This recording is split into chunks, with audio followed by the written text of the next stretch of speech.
This is a special question. We don't want you to smoke genetically modified ganja. We want you to smoke the real thing. Me? We want you to smoke the natural herb. Sweet. Some call it marijuana. Sweet. Some call it sensitive. Sweet. Some call it dance bread. The tea. And some people call it Adam Dunn Show. I am your host, Adam Dunn. I'm Dave Charnick. And we are live on back on the other side now. Now we're here. This is real. That's because this is not virtual. Normally we have a green glow around my head. It's good. And we're not really there, but now we're really here. Yeah. Crystal clear. I don't know if we may have to fuzz you out a little bit. I'm already partially fuzzy. Blur you. We needed some blur effect on it. It's like that Dungeons and Dragons spell. I can make something partially blurry. Because making something fully blurry is easy. We got word that Mr. Dyer was live and direct at the Sphere last night, which is awesome. He made it inside. He made it into the Sphere. His poster looked really good. Really good. I was impressed. I mean, he told me about it, but he wasn't allowed to show us.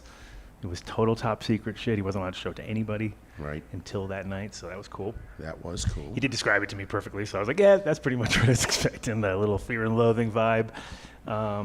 We have Unknown Prophet, Tyler, coming into the studio at some point.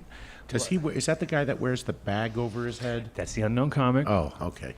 I'm sure he's not even alive anymore. Is he? You think? I don't know. He was older when he was. That's right. Jamie Farr was young when that show was on. I mean, probably not. I was 11, probably. He was probably in mid. He was probably 30, close to 30. So yeah, he's looking. I'd say he's old. He's old. He's an old guy. He's old. Actually, I loved the Unknown Comic. That was one of my faves.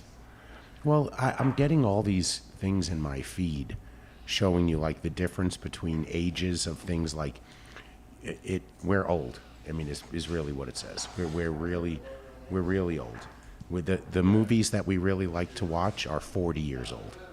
You know, it's crazy. Well, it's good. I mean, back when there was quality, kids. Yeah. Not like today's Transformer fucking bullshit. Like everything. I usually look at movies now and just go like, well, really? You know what? Watching the new Transformer movies is like the first franchise that ever made me feel old, because I loved that cartoon as a kid, and now I can't. It's so fast on the screen. You know, I can't follow anything along. It's just a big blur. Right. Oh yeah. No, I had all the. Actually, my mom would go. She'd bring me back all the, like before Transformers were even like, there was no cartoons or anything. It was just straight up out of Japan, like the latest. Like she would go in and go, "What's the coolest latest toy?" The guy, "Oh my God, these just came in from Japan." It was like it was that moment in time, you know. Right. So we were super lucky to. Now, of course, I wish I could find all those things. I wish I had them all still, because they were all. Now they're worth some shit. I had the full mechanical one. You could had little treads on the bottom. And it wouldn't have been worth anything because you played with it. Of course. The toys that are worth money are the ones that are still sitting in fucking boxes. Boo. You know, doing nothing. And it's like if there's toy karma, by not playing with your toy, that's just bad karma. Right.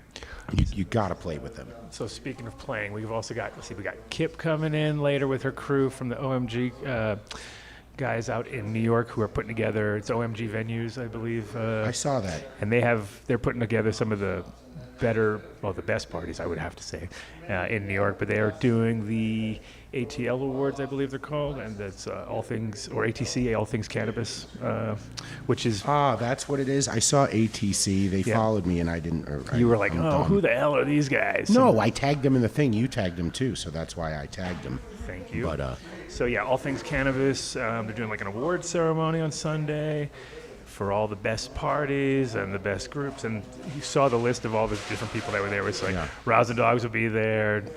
JJ will be there. Now we saw Green Bodie, but he's not going to physically be there. But he's been. It's funny because Kip was saying to me, she's like, "Yeah, Green Bodie's on everything," and I'm like, "Really? He's out there doing it?" Like, but apparently he's just helping the cause there. And then who else we got on the list? There was a whole stack of them. The Italian, I met him when I was out there. The Italian. For those of you who appreciate the lineup tonight and the card and the artist, the artistry of the card. What's that? I spoke to Adam yesterday at 9:00, and we both had absolutely no idea what, if anything, if we were going to even have a show today. Well, it was one of those because of course it's Thursday's my day to usually figure it out, right? So, but it happened to be the day that you can't really nail anybody down. It's 4th of July, so all of a sudden it was What? like, I can't hear you. There's fireworks going on. exactly, like what? Not paying attention, but we did. Well, the thing is, it all came together because this is the 1-year anniversary of where we're sitting right here at So High. We started last year on 4th of July, knowing. And it's funny, I didn't even remember until a couple of days ago. I was like, we'll never forget this. And then I forgot, of course. I was like, fuck, oh yeah, it is 1 year. But I have to say, we tightened it up pretty good right before the 1-year anniversary. We got the piece done here, which is, if you're not familiar, fresh new Chris Dyer behind us. And then that tied the whole place together because we have... It's like the rug in The Big Lebowski.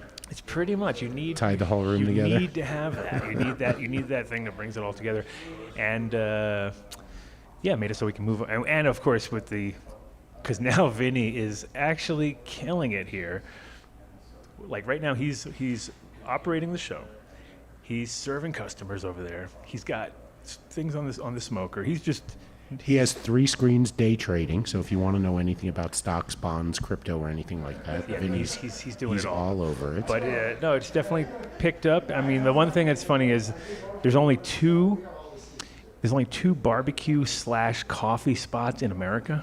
What? Yeah, there's only 2. If you look up coffee, barbecue, like combo, here, and there's another one called Collins, right? Which is Vinny's last name. So Vinny has the whole entire thing just locked up. He does. You are getting barbecue and coffee from a Collins. So it doesn't matter if it's from that Collins or this Collins. It's going to be confusing. It's like the Adam Dunn baseball player or the Adam Dunn the stoner. Whew, yeah, so confusing. So confusing. I sent the link to Jason Beck, hoping he would give us a our Friday up, on, our Friday. Is that him? Hey, Vinny, something's up. I think someone's in Zoom. Is that our boy? I don't know, maybe. Well, I'm in. Oh, we got chirping. We got some chirp action going on. It's got to be Beck. Beck's all over. He's listening to himself, obviously. Yeah. Right? But Somehow I'm in here twice, you guys. I don't know how. What the fuck? I don't know how this is happening, but I don't have. One of you is enough. Yeah. Okay. I had to get rid of the second. That's so funny. Is anybody watching Dark Matter on Apple TV? No, you keep talking about it, though. Well, this is what it is, man. This is what happens. This is the... Oh, these are the different versions? Yes, it happens, and now it's the Gemini. split. See, and this, you know what this is? Just for anyone watching, this is called karma. So Because you checked in twice is what happened, right? Vinny What's happening here, Vinny? cursed Mark. It's still there, though. I know, but there only one audio we're getting. Oh, only one audio. Perfect. Well, we have to look at 2 of you, but listen to one of you. How's God. Hey, you know. that? No, now it's still echoing. Still echo. I don't know how to. I guess, hang on a second. I guess I joke that Mark is the employee we'd like to replace, but we don't want to replace There him. it is. Oh, you took the wrong one. Now There you we got the go. green screen. They have nothing on it. That's cool. It's good enough. That's fine. We don't have to promote his high. We can do our own hour. green screen behind you now. That's even better. Yeah. Put up a Biden for office behind him. Yeah, quick. Quick when he can't hear us. He's got to unmute one of them. Unmute one of your phones Yeah. Phones. back, There we whatever go. you're doing. There Try it is. speaking Bro, this now. is so weird. I don't see you guys anymore. That's okay. We see you. Yeah. We see you. We're making faces at you. Yep. Oh, no wonder. How about Okay, hold that? on Yeah. here. I figured this out now. And you're in the front of a green screen, so we put it I'll be right back. I'll be Biden right back. Harris 24. Oh, look, he's leaving us hanging. He's laid Now we got and the multi-dimensional one. Now we're in the God damn. Talk about some confusion. I like the multi-dimensional one. Multi-dimension. If anyone is in he's Denver back. and you There don't we have go. plans tonight, go head over to Levitt Pavilion and go see Dark Star Orchestra. Show starts at 6:10. That means Dave's an leaving early me one. all high and dry tonight. No, you're gonna have like 3-4 people in here. Nah, you don't know. They're not here yet, so you never know. What's going on, No, Jeff? but nobody ever stiffs you. I mean, Jason. Sorry, Jeff. Just Jeff, how- Jason, how does it whatever. go? Jeff. I don't know what I'm talking about. I'm talking What's to the up, other- Beck? I was talking to the other guy. What's up? What the hell just happened? This is so weird. What now happened? Jeez, what's going on? Is the same thing happened again? Well, Not that's on what this you're side. gonna see is our No, little- just I'm talking about like what happened on my screen. Like you guys just disappeared again. Are you on your there computer? we Or just go. come on your phone. You're a news anchor. You don't need to see what's going on. Just read the fucking news. Read the news. Hey, Let's go. Okay, what we are reading. Go plug your show. Come on. High at 9 News, the only nation's only news. Hold on, I figured this out. Hold on. Hold on, I'll be right back. Wouldn't be an Adam Dunn show. Wouldn't be an Adam Dunn show without Mark if there wasn't technical difficulties. Mark's laughing at us right now. Mark, are you watching? Are you in chat? Or Is Smoop- Mark in It's chat? because what he sees is like all of our whole screen. That's what we share. We just don't share. There we go. Okay. All right. All right, There we we're go. back. I apologize. No problem. Thank you. Sorry for all of the, whatevers. The whatever. It's all good. Yes. So Give us the lowdown. What happened this week in Canada news? we've had a lot. So we a don't have lot to say anything. This is Yeah. We've had Phil. a lot happen this week in cannabis news. Maybe one of the biggest things to happen in cannabis news this week is the lawsuit. Are you guys aware of the lawsuit? You're being sued by a bunch of fourth graders? What? That one? You're so funny. so funny. What? We don't know what the lawsuit is. Help us out there. You're asking us questions. You're not supposed to do that. Okay, I'm just asking. I'm getting ready to pull up the story right now for you guys. Got it. Okay. Where do we go? And how does everyone find you each morning at 9 a.m. Pacific? You can find me every Monday through Friday at 9 a.m. Pacific and high noon on the East Coast on YouTube, Rumble, Twitch, Twitter, Instagram, Facebook, and on our very own website at www.highat9news.com. But yes, majority of our audience, we're the most interactive on YouTube. We do encourage everyone to subscribe over there. So that is a big Yo deal. tips. Appreciate all of the tips. I got support in regards with that. sweet. It's okay. Okay, so let's break Just us one. break us down with this. What's going down? Who's All suing right, who? here, I'm pulling this up for you right now. I got the story. Boom, pulling it up. Boom, there we go. All right, the story is: a court dismisses a lawsuit challenging federal marijuana laws. You guys. The U.S. District Court of Massachusetts dismissed a case challenging marijuana's federal illegality on Monday, rejecting arguments made by cannabis companies against prohibition. U.S. District Judge Mark Mastorani, an Obama appointee, ruled that the plaintiffs have standing to sue, but in dismissing the lawsuit, his order applied the same analysis that the Supreme Court did when it last addressed the issue in 2005 in Gonzalez versus Raich. In a quote, "Only the Supreme Court can overrule its own decisions, and any lower courts must apply a precedent with direct application, even if there is a basis for believing the precedent has been undermined by later developments," the order read. The Massachusetts marijuana company is represented by the powerhouse law firm of David Boyce, who happens to I know very well, had argued that the facts around marijuana have changed science. The Supreme Court ruled on this issue. The companies plan to appeal the ruling, and as a matter of fact, as an update to this story, as I'm reading it, they already filed the appeal, which we also covered this week on High at 9 News. But nonetheless, the details of this case. While attorneys for the Justice Department challenged the marijuana company's standing, the court ruled that the plaintiffs in the case had grounds to sue due to the threat of federal enforcement. In a quote, "The court finds plaintiffs have shown there is actual connection between their economic injuries and the CSA," the order read. But the court ruled in favor of the federal government when it came down to the Commerce Clause due to the processes in Raich in the Supreme Court, ruled that even state legal medical marijuana cultivation was subject to the Commerce Clause because of its potential impact on the interstate commerce of cannabis. Fuck. In a quote, are you ready for this? This court must apply the same analytic framework in this case because plaintiff's Commerce Clause claim is legally identical to the claim in Raich, the order read. The court also found that there is no precedent establishing a fundamental right to cultivate cannabis in the U.S., and in a quote, in the absence of a fundamental right to engage in the cultivation, processing, and distribution of marijuana, plaintiffs cannot prevail on their substantive due process claim, the order read. And a little more context on that. While plenty of pro-marijuana advocates have attempted to challenge marijuana's federal illegality over the years, this case is notable because the plaintiffs are being represented by the law firm of David Boyce, best known for his successful antitrust litigation, breaking up Microsoft.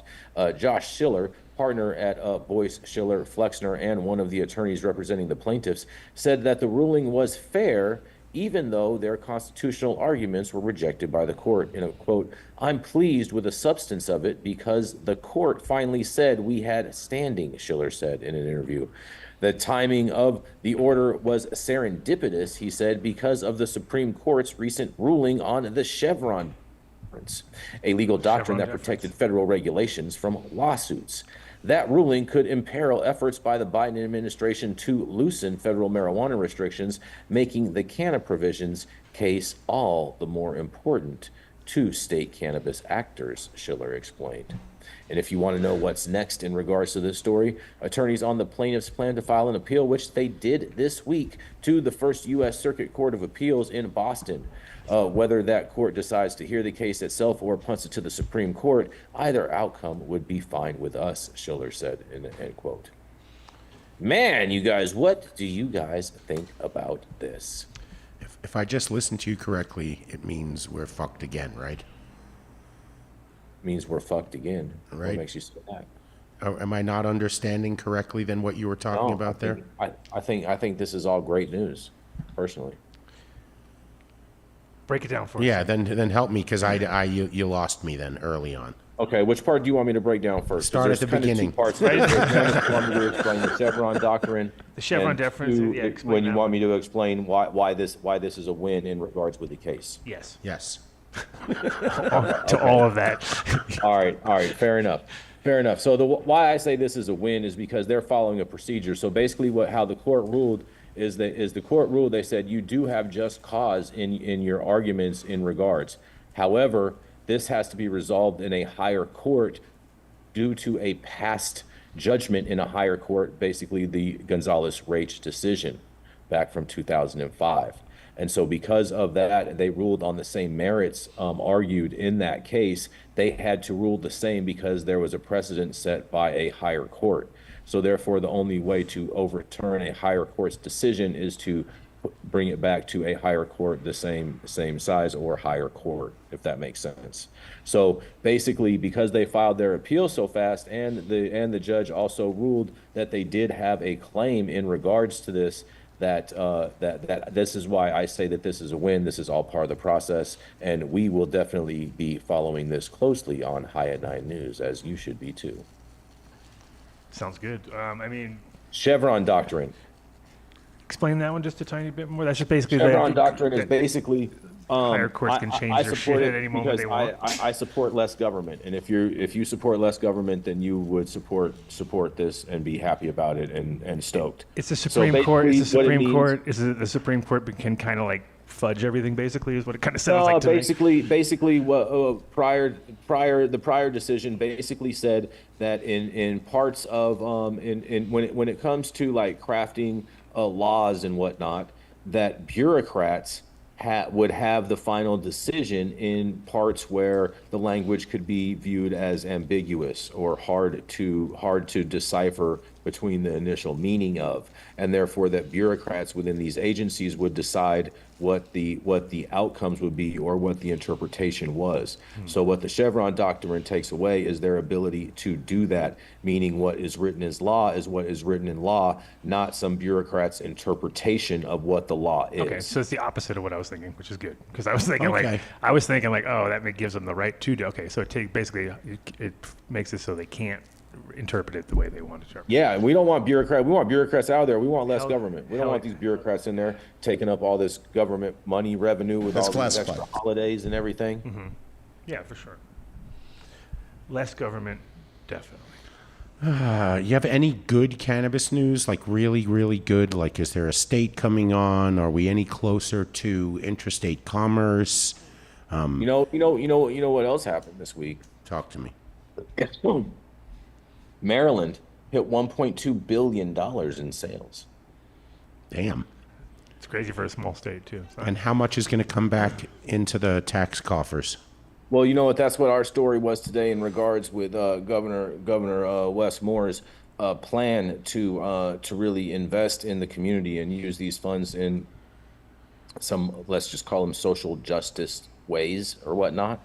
And so, and ultimately, his social equity program has been the most successful state so far in regards to a democratically run state, in my opinion. You mentioned social equity.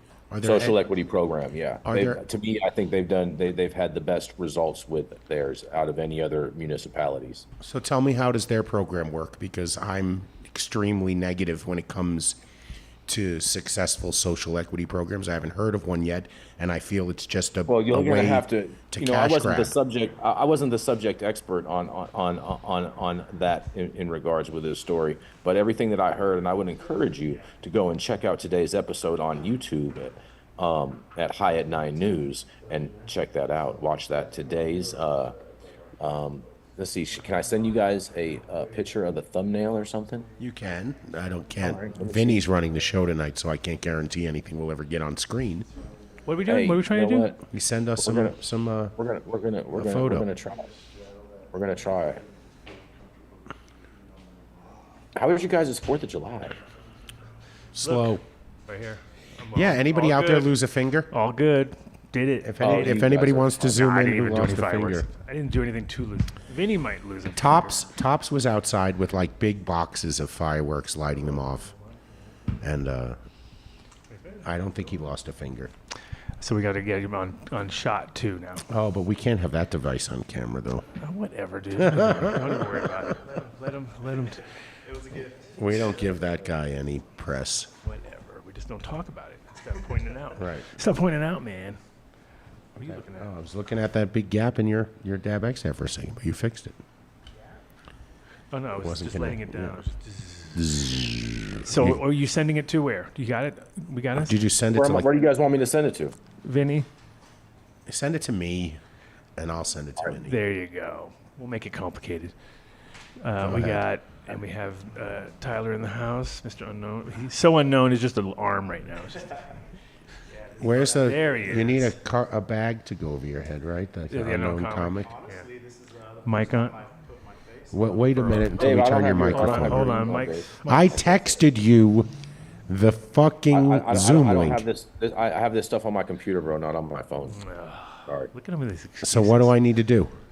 Just tell me what email you want me to send. This No, to. I'm not going to do that over the air. No, you I'll, can't I'll do that. text it to you. There you go. He's All right, gonna, text me your email. Let's do it. I just said tell it to me. I didn't mean like verbally, bro. Just man. Yeah, What? yeah. It's like, yeah, Don't- just, You guys are like so that. over dramatic today.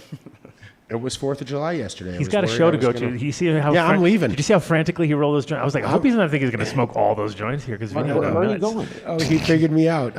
You're I was like- party I was like- favors for Dark Star I Orchestra. was like, Vinny's going to go crazy if you smoke 5 joints in a row just like that, back to back for no reason. Well, when the smoke comes out the door, they'll think you're smoking a pig or something like that. Did you see my great catchphrase I came up with? What Your- great catchphrase. Your neighborhood friendly smoker. That's Oh the my name for this goodness. place because it's kind of like a double E. Hey, I like that. come on, Oh, man. wait a Learn minute, how to Vinny use a has mic. cue He doesn't cards even- for us? He doesn't even know how to use a mic. On the thing There it he is. had your neighbor. You Oh. put your friendly neighborhood smoker, but it is your neighborhood friendly smoker. So. Oh, I know I switched it on the thing by mistake. I saw that late. It was 3. You see how late I started? Yeah. I was like, oh, and I was piecing it together, and it was nobody's gonna read it. That's it though. Welcome to the show, Unknown Tyler. Thank you very much. Unknown prophet. Oh, dude. prophet. Get it Right. together, man. It's been a while. I think I was trying to think. It was like 14 or something? 2014? We 2015? actually first met in Amsterdam 2009. Nice. No, I mean the last place, not the first place. Yeah, but the last. I never went to the last one. Here. I mean, you came out. You never came out here. Huh? That's weird. Oh man, I guess I just saw you on the road then. Familiar face. Nice. 2009 Amsterdam. Yeah, I think you were Fun times. entering MK Ultra, if I remember, and that's where we hung out at the Hoodlum underneath. It was a good time. I actually have a story about those jackets I wanted to share with you that I never got to tell you. You found some weed in a pocket from 2009? No. Coming back, my buddy had in the little stash pocket forgotten that he put some seeds in. So when we got back to SFO, he had his jacket on, and you're supposed to take everything off. So it was a big red flag, and we were both wearing the same jackets. So first and foremost, this is all allegations. This is all for entertainment. Allegedly. Everything that I'm going to say moving forward is all. He's a lawyer for right here. He entertainment. looks like one, so he can play a lawyer on TV. So you're good, right? Are we good, Jason? We're good. We have the lawyer back. He's already. We have pleaded to the fifth. send Jason Thank $1 though to retain him. Oh yeah, that's right. You guys are I'm funny. gonna Venmo you $1 right now. But yeah, Amazing. we. So Oh, hold on, we're in the middle of the Wait, story. we're passing over you right now. We have a real guest in the studio. He was going to tell an alleged story. This is an alleged story. We need you to be an Alleged story. attorney. We'll get back to your news in a minute. Don't worry. whenever you're ready, I'm here. My friend who I went out to Amsterdam with, we may or may not have procured quite a few genetics while we were out there. Coming back, he got all freaked out, tossed everything, but forgot that he had a few packs in the little stash pocket. So when we're coming back over, he's wearing the jacket. They're like, you got to take that off and put it through. So it's already red flagged, and then they immediately see something in it. So they're like calling over the dogs, and then they look over at me and they go, he has the same jacket, put him in the room. Damn. Put him in the Iron Maiden. Yeah. Jackets are not doing good so far. They're failing. Yeah, you're not helping advertising. No, honestly, it's one of my favorite jackets. I wanted to wear it, but it's just too hot. No, here it's today. too hot. for But sure. I still have it. One of my favorite jackets. Shout out Hoodlum. Great. But anyways, he gets kind of red flagged. They realize something's in there, but they can't find it because it's like kind of hidden. Oh, that's fucking So funny. they bust out the dog. Dog can't find anything because it's not any smell, but they can feel it. So they bust out the knife and just start ripping into his shit.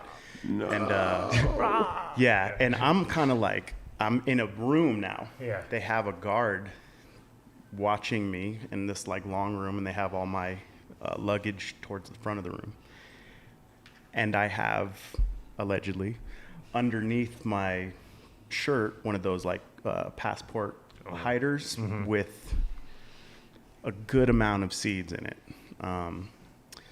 So while they're searching through my friend's stuff and eventually come across some seeds, they're watching me. The guy's just like, just on me. Is this a cartel party? But he ends up asking me to, just stay there. We're gonna have to search you. And I'm freaking out because I'm like, oh, this is not good. Allegedly.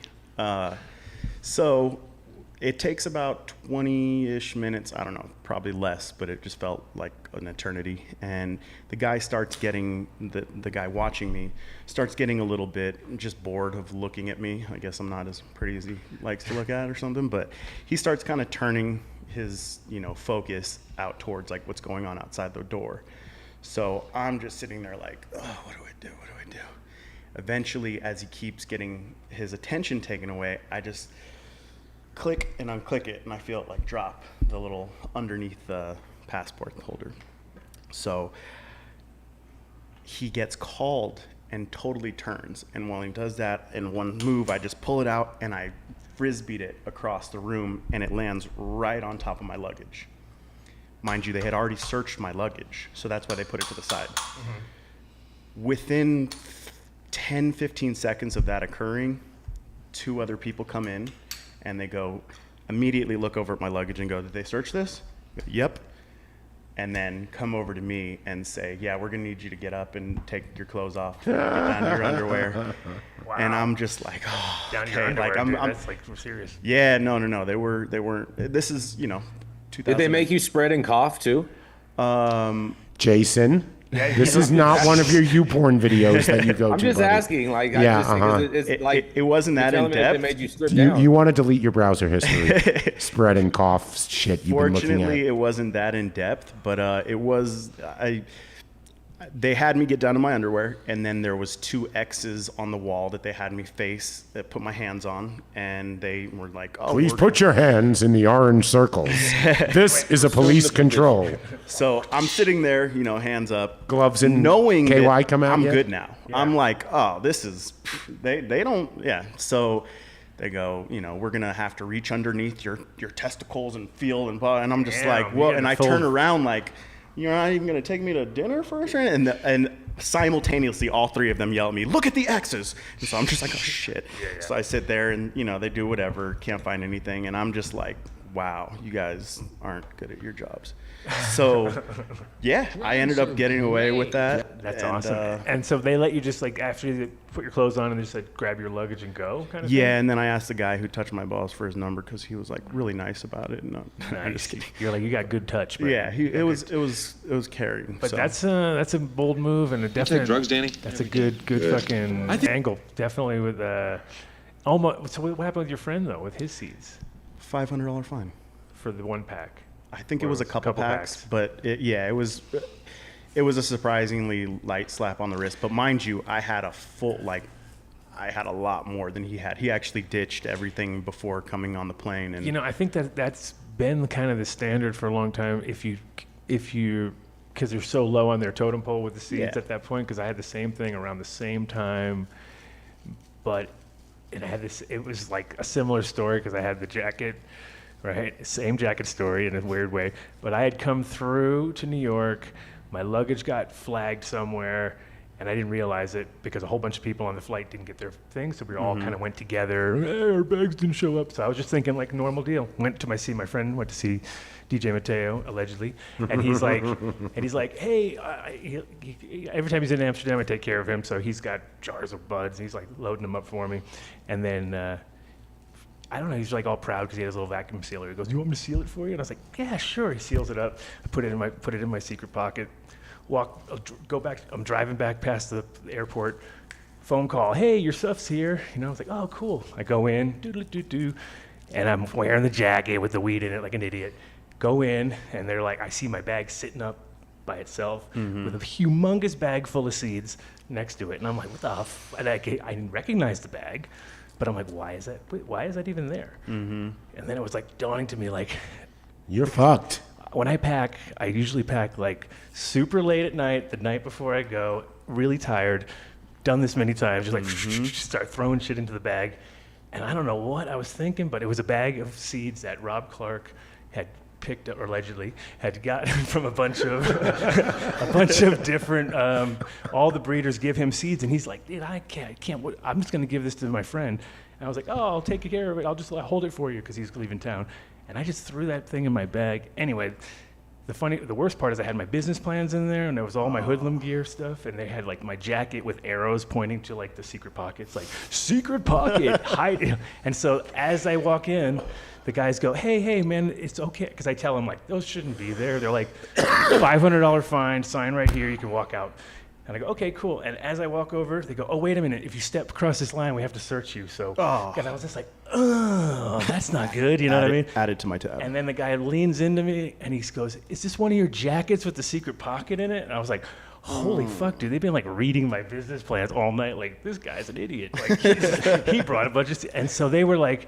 They reach in and they go, oh my, they go, so they pull out the weed, they go, you brought that from Amsterdam? And I was like, no, absolutely not, you know what I mean? And then it was just like, oh my God, am I gonna get in trouble for weed that I didn't bring? Like, oh my God. Yeah. And in the end, they were just like laughing at me, and they were just like, they thought I was the funniest thing they ever seen, actually. They were like, this guy is amusing, because I was like, dude, Amsterdam, I'm trying to explain, I'm doing all these fucking maneuvers trying to get out of it, and it's just like, they're just like, you're going to have to come back to court Say my mom's name was actually Spicoli. And I'm then just, you know. when I came back to go to court, my whole case was, they were like, it's like you never existed. So I think they just erased my whole thing because they laughed at me so hard that when I actually flew back to go to court, like, hey, I'm here, they were like, we don't even know what you're talking about. And I was like, oh, okay, well, that's cool. I guess I'm out of it. But yeah. I mean, I think that we're going to look back on a lot of this stuff and be like, I always think about like, you know, these generations that are growing up now, they don't even understand that it's like. It could be like an amusement park where you like pretend to get, like you go in, you're going to get busted. By the end of the thing, you don't know when it's going to happen, but we're going to get you. Like, really? Is that what it was like? I was like, yeah, behind every tree, there might be a cop waiting for you. I just think it's becoming more common sense. And like the fact that, you know, I think these younger generations are going to be like, a plant? You got in trouble for a plant? Like it doesn't. Oh, like our grandchildren? So years ago, when my son is going to be 30 in November, he must have been 10. And we were on the East Coast. Mm-hmm. In fact, we were at Dark Star Orchestra, where I'm going in an hour. Oh, my God. At a Yankees game. And I fuck, what do you need? Oh, another Yo-Tip, yeah. And fuck, this is bad time. So this is 20 years ago. Mm-hmm. So this is right around 2000, 2004-ish. And I remember a buddy of ours pulls out a joint, and I'm holding my son's hand, and I'm in New York City, and at the time it was no bueno. Mm-hmm. And I remember him looking to hand it to me, and I went, nope. He hands it to Rob, the drummer. He takes a hit off of it.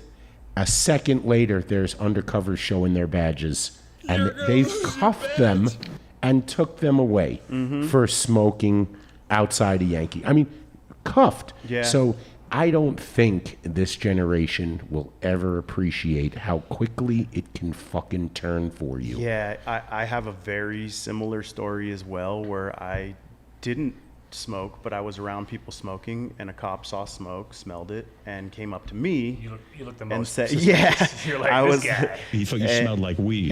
Yeah, I sure did. And yeah, they couldn't find anything on me, and it's really actually given me a little bit of PTSD because I knew I didn't have anything. I actually was the one that gave the person somebody gave me a pre-roll, and I really generally don't smoke them if they're coming from this. I'm like, so I gave it to somebody else who asked if anybody has weed. So I'm like, yeah, here, go ahead, have it, with no intent of actually smoking it myself.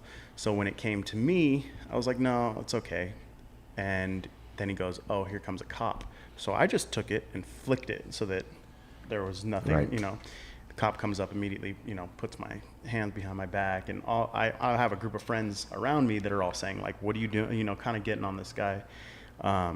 And he was getting more and more frustrated because, yeah, he's seen it, he smelled it, but he couldn't find it. So he had really nothing. And it was at like a park, like a state fair type thing. Right. And so he's literally like kind of showcasing me through this place, hands behind my back, like walking me through Perp it. walk. Yeah. And I'm just like kind of in my head, just like, whatever, like you can't really do anything. Unfortunately, where I get the PTSD from is he did still manage to do something. So I'm asking him like, hey man, can you loosen these? Like, I'm being cooperative. You didn't find anything, like what's going on here? And he kind of just, has the attitude of, oh, you some lawyer? You think you know what you're talking about? Oh, you said, no, I have the best one. His name is Jason Beck. Jason Beck, the best lawyer on TV. But yeah, he said, oh, you think you know? And because my hands are behind my back, he pulled up and then tripped me. He put his foot in front of me and then like pushed me, so I fell. I was in nursing school at the time and very OCD about germs, and I just felt wetness, and I kind of looked, and the handcuffs had cut my wrist, and I'm thinking just illnesses, germs getting infected. You're getting scabies, bro. I'm lucky I didn't. But yeah, then he tells me while I'm on the ground, well, now I got you for resisting. So I was on probation, and I ended up having to do a weekend in jail for not getting caught with weed, and then it got dismissed because there was nothing. Where was this at? What's the city? Pleasanton, California. Oh, yeah. Oh, yeah. Yeah. So. Oh, look, Jason knows Jason's Pleasanton like, I know very the well. judge there really Yeah, well. Yeah. so it wasn't fun, and yeah, I actually my friend was running a food truck, and Alameda County Sheriffs. Yep. And Yeah. yeah. So I looked him up. I have some friends, and Yeah, the guy is I feel traumatized, bruh. very much. But I have so many, I have so many stories like that. it was pretty unfortunate. While I was in jail, I saw somebody get cut up, and it was just like, what am I doing here? It was very, it took a lot of faith out of humanity for me, because I was also at the time growing. And so in my head, the biggest thing was my mom's, my genetics, everything that I was taking care of. I didn't have anybody to cover for me for 3 days. And I remember, actually, this was the turning point for me. Like I said, I was in nursing school, but after this happened, when I came back to my grow, I saw my genetics they weren't loving life, but they were hanging on. And I really had like a moment of just like, nobody can tell, like it made me feel better about life, just like seeing these plants. Made it. Yeah, and I was just like, you know what, moving forward, nobody's gonna tell me that I can't do this. I got in trouble for not doing it, so might as well go harder. And it just kind of like stuck with me that it's like, this is just a plant. This is something that really is beneficial. I grew up in California and saw from recreational to medical. I worked in dispensaries. I saw how much it really affected people's quality of life and really helped them. So it instilled in me that, this is something that's important, and I'm happy that, it's becoming more and more accepted and legalized. It's just common sense now, so. What do you know about quantum physics and shit like that? You hope it's Did you get common Duke? sense. Did you get him? Did you get Dave. him the link? Duke. Oh, let me send it to Dave, do you want to hear this good news? Yes. Oh This good yeah, news let's story? hear about it. Finally, Yeah, a for lawyer these with good bad news. That stories, doesn't even sorry. sound possible. All right, you guys. Now we're talking. Do it. Governor Wes Moore announces that Maryland cannabis sales exceed $1.1 billion with a B in its first year of legalization. Nice. Since Moore signed legal weed into law, adult use sales totaled more than $700 million and medical sales totaled nearly $400 million. Moore said the cannabis market is generating exceptional economic activity and helping us build new pathways to work, wages, and wealth for all, he says. It's crazy because that's not a big state He either. says our new adult use cannabis market isn't only generating extraordinary economic activity, it's also helping us build new pathways to work, wages, and wealth for all, said Moore in a press release. Making Maryland more competitive means ensuring that everyone can reap the benefits of Maryland's economic growth. This important milestone proves how our administration continually and repeatedly honors our deep commitment to that mission. The first 9 months of legalization pulled in around $41.4 million in revenue from a 9% tax on adult use cannabis purchases. Controller Brooke Learman's office said last week around a third of that revenue is placed into a state fund that is then distributed to communities based on how heavily they were impacted by cannabis prohibition. A stated goal of Maryland's cannabis reform law has been to undo the negative impacts of the war on drugs and to change the government's campaign to curb drug abuse through criminal enforcement and incarceration of millions of Americans, a practice that disproportionately affected Black, Latino, and other racial minorities. In a quote, the criminalization of marijuana harmed low-income communities and communities of color in a profound way, said Moore. When he signed the legalization bill into law, in a quote, we want to make sure the legalization of marijuana lifts those communities now in a profound way, he says. 1 year into cannabis legalization, the Maryland Cannabis Administration, the Office of Social Equity, and the cannabis industry in Maryland continue to grow and evolve, noted the governor's office in the press release. And some of the agency and industry highlights in Maryland for the past year include administering the first cannabis business licensing round in the nation that was reserved exclusively for social equity applicants, and establishing a first-in-the-nation cannabis workforce development program, and Moore's expungement of 175,000 cannabis convictions. In a quote, I am proud of the efforts of the Cannabis Administration staff who worked in collaboration with our government and industry partners to implement a safe and equitable market in Maryland, while simultaneously building a new regulatory agency, said Maryland Cannabis Administrator Will Tilburg. In an additional quote, as exciting as the past year has been, we expect the year ahead to be even more so as new social equity businesses bring their passion and innovation to the Maryland market.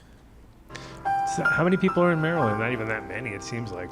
Yeah, that's impressive. Well, for how- it's all people from Virginia, bro.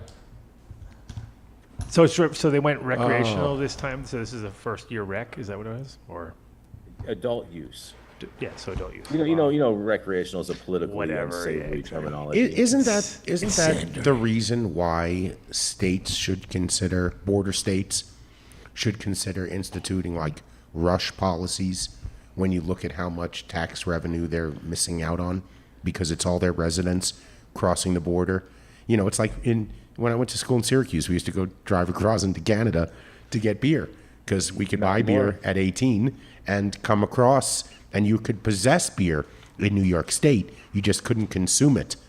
You know, so it was totally legal. That's a weird rule. Yeah. Because we bordered. Not really. Not if you're driving your yeah. parents' car. And back in the day, there used to be lots of. Oh, lots I know. Of Back in beers the day, there was lots of loosey goosey. Yeah, maneuvers. well, and That this was is whole- the time that he's referencing, so it doesn't sound crazy to me that was a law. No, but I'm saying it sounds crazy now. When you're like, oh, really? You're gonna let you're gonna I think we need to you go can back to those possess it, days. but you can't drink it. I don't want to go back to those days. 80s were great. They weren't great. 80s were awesome. No, they were not. Not for us. Come What? on, how old are you? How old are you? Yeah, you're a kid. Bro, look at the price of weed then compared to now. It's about the Are same. you fucking dude. kidding It's the me? same fucking price. No. In 1990, there was a dramatic change in the price of weed. Yeah, up until then, it was $20 an eighth. Sometimes you can find it for 15. You know, ounces for $100, and instantly it went to $50 an eighth in 1990. Yeah, I can't say from experience as far as like pre-90s, but I know that once names started coming into play and the quality started to get changed, it definitely, at least where I was It at. was just always a risk factor. It was always about risk factor. Yeah. That's all we paid for. Now it's like people are figuring it out. Like, oh shit, you mean we're just what? So just Well, it was no also big deal now. I agree with what you said. At the same time, not everyone knew how to do it. There wasn't the internet. There wasn't everyone teaching everyone how to grow so easily and everything. So it wasn't as a thing. And it's like back then, unless you knew someone that was growing, you didn't know how. But Prophet's got a point though. Once you started assigning a name to it, and you said this was sour diesel, this was chocolate Thai, it changed everything. Everything up until then, at least for Deadheads, was Kind Bud. Yeah. Is it Kind Bud? Yes. And that was it. And then I remember tour of 1990, end of the year, when you could always trade an eighth of really good Bud for a ticket. That was just All my weed has always had a name, Dave. Its entire life. Well, entire you're life, ever just since fucking I've special, Ever since I've man. sold weed, back even when I had a pager. How old are you? I'm old. AF. How old are you? You're what, are you 42? 41? 46. Huh? 46. Oh, come on. He's a You're a child. child. He's a You're child. totally different. You get paid. You were at the point where, yes, you could have a pager, but everybody had a pager. We were of the age when they the didn't. only No, people that had when I had a pagers. pager, only drug dealers and lawyers had pagers. That's what my mom used to say. Beck, you're a breath of fresh air, buddy. You're like Mark. You don't sound like you're reading copy at all either. Oh, I know all about that. Yeah, no. In Canada in 1990, I went to see the Grateful Dead play at Cops Coliseum. Yeah, that was the name of the place. And a buddy of mine, Tony, he had witnessed an accident, just an auto wreck, and someone fled the scene, and somebody else was going to get blamed, and he went over. You know, a deadhead, older deadhead, walked over to the Canadian police and said, "Hey, I got to tell you guys what happened. I saw this all blah, blah, blah, blah, blah." They take his story. They thank him. He goes on his way. He was so shaken up by seeing this accident, he goes back to his car, parked in the parking lot across the street from Cops Coliseum, rolls the windows up. It's March, okay? You can have the windows rolled up, and smokes a bowl. Oh, They man. were fucking on the roofs up there looking down at people with binoculars. And they come knock on his window and they fucking arrest him. They take him down. It's a Friday afternoon at like 4:45 and they say the judge is going home in 10 minutes. You're going to be here the whole fucking weekend. You can see the judge on Monday. And he's like, "What do you mean? I'm here for the shows. My car's parked in the fucking parking lot. You know, I want to go. I want to get out of here." And he thinks to himself, "Holy shit. I remember I gave that that sergeant who was on the scene information. He goes, "Can you ask if Sergeant whatever is here?" And sure enough, the guy was like leaving, shows up in his street clothes 10 minutes later. He's like, "I was just leaving my shift. They told me you were down here." He goes, "What happened?" He tells him what happened. He goes, "Hang on a second. I'm going to go tell them what you did for us today." And he goes and walks over and comes back later. He goes, "We're going to give you a $50 fine." He goes, "I have $50 on me." He goes, "That's why the fine is $50. And he pays the $50 and he leaves. Wow. Are you counsel for so Stoner? I don't want that anymore. That's the fucking time I remember. Yeah. You know, yes, it was 1990, but it was still the 80s, you know, and I don't want to go back to that. I want to change the entire paradigm of what we're thinking here. That stop, like what I said the other day, stop trying to create laws about where we can smoke. Okay? If you can smoke tobacco someplace, then you should just be able to smoke cannabis there. I don't need a lounge, just any place that allows smoking, let us smoke there. And that's what I like today. So when you say going back to the 80s, it's triggering for me. It's times where I remember doing stupid things, you know, driving through the Midtown Tunnel with allegedly, well, it was the 80s, so I can't, with 50 grams of hash, all in little grams, because that's what I bought from the guy at Washington Square Park. And that's what he had. You didn't like the rush, huh? I didn't like the... No, fuck that. Honestly, okay, No. to make mention of that, I don't think people understand. Yeah, there are some people who enjoy that aspect of it, who like the rush. But personally, I grew in Oakland, in the hood, in areas where it was not safe, and that was the only place that you can get warehouses and things like that. I also then would, at every single time I would go, I would have a big puffy jacket. Not because it was hot, because I wanted something to put my head on if I ever went to jail. Oh, God. So, like, people don't understand the aspect of thinking that way and always looking in your rearview mirror and all stuff like that, that I think nowadays is lessened, which gives people peace of mind. You don't have to be as worrisome all the time, and that I appreciate. You know, I mean, to each its own, though. I mean, I get the... Oh, I'd rather have... Well, there's always a new spot. You want to go... If we need that rush, you can go find a spot that's fucking still hella legal. Because there's some spots still out there. And there's a lot of rush in life. Like I you can told you, find a You different hobby. Go to to- Idaho. I just told you guys the whole formula. Go skydiving if you need a fucking was rush. just When it's gonna all say soft, Idaho. when it's all soft, you make an amusement park, and the whole deal is you get busted. That's it. That's it. It's the only thing, because everybody doesn't understand that pit in your stomach that happens when you're like, oh shit, I'm in trouble. 'Cause So, perfect example, Jason. I enjoy going to Vegas. Okay, I just like it there. I have a friend there, so he gets me a room at a hotel. You know, Nice. it's not like I rub go and there tug, rub and tug. and spend a bunch of money. It's weird. I have friends there. I enjoy getting away for a couple of days, but I always fly Southwest. You know, when you look into it, you know, like, all right, I get to the airport, the flight, everything like that from the airport. I'm like, do I want to drive? I'm like, wait a minute. No, you got to drive through Utah. Sometimes So I go it's to Vegas, 16 Michael goes a hours whole to go weekend around away. Utah. But you know what I learned the other day? Utah has a medical program with full reciprocity. And the only thing you need to do is go to their website, upload a copy of your card, and within a week you get a 21-day license. So that now I get that, I can just drive through. It's 10 hours, you know, to get to Vegas. That's a game changer right now. So 80s, Utah, fuck that. That's like worse than going to Canada. Hey, I remember the first time I went to Utah, with weed and whatnot, and Great lawyers talk. I stayed at the Grand Americana Hotel. Was it This grand? place was built. Are we supposed to know that? specifically- Huh? Yes. It's the best hotel in Salt Lake City. Because why would you stay in anything other than Oh, that? look at you. Exactly. Yeah. You already know You're what time Jason it is, Beck. No, I know, Right. man. Yeah. You're. And this you're- is what you're year? really Because excited. I'm just imagining what you're wearing. It's like pink something. No, it's red. Is it? Oh, he's identifying himself. Okay. Trust me. He's throwing it's sporting his colors. Yeah. I mean, you can go and you can book your appointments at thehighestrepublican.com. Just type in You're Beck. teaching people on how to blend in. Yeah, I host all kinds of classes. Liberals, are you worried about the change in our society? Take Jason Beck's Learn How to Walk and Act Like a Republican, so you don't have to get called out amongst your liberal friends. Learn how to speak Trumpism so you don't get triggered and whatnot. Saying you can understand what is actually being said. All right. All that good stuff. Yeah. We have Okay, Ed Rosenthal. I'm going to call Ed right now and bring him on, and you guys can do battle. No, don't do that. That would be really bad. But Rosenthal showdown.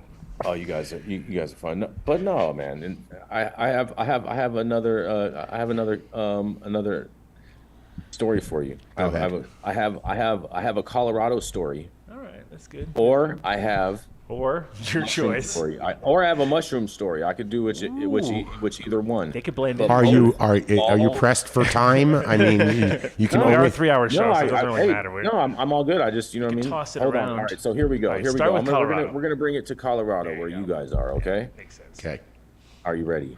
Yep. Are you ready? Potentially contaminated marijuana recalled in Colorado, and a health advisory is issued. The whole state of California. yeah. The whole state of California can You're have calling that on it- every yeah. single fucking. What, the Backpack Boys and all their poison crap? Come on. This is Colorado, you guys. Okay, well, tell Colorado, us USA. who What do we was got? it? Who is it? What's going on? Who do we have A to go health beat? and safety advisory was issued on Friday for certain batches of marijuana sold at 6 dispensaries in Colorado. The advisory, issued by the Colorado Department of Revenue and the Colorado Department of Public Health and Environment, says the batches that were tested had levels of yeast and mold that exceeded acceptable limits. Marijuana that exceeds established limits is considered a threat to public health and safety, the advisory reads. And the producer, Wild Horse Enterprises, LLC, sold the potentially contaminated products between March 21st, 2024 and June 9th of 2024. The company voluntarily recalled the affected batches in collaboration with the Marijuana Enforcement Division, the advisory says, and the recalled products were sold at 6 stores in Colorado. In Denver, at The Joint, located at 4745 West 38th Avenue.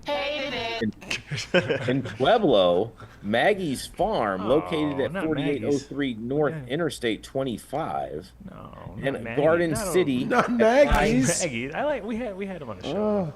Okay. cool. He's Garden City at goes High outdoors. Plains Strains, located at 2506 6th Avenue. Nope. Nope. Garden City. We don't shop there. Nature's Herbs and Wellness Center, located at 540 27th Street. Never. And all the way in Mantaloo Springs, Maggie's Farm, again, located at 141 Mountain. Maggie. Come on, Maggie. Get it together.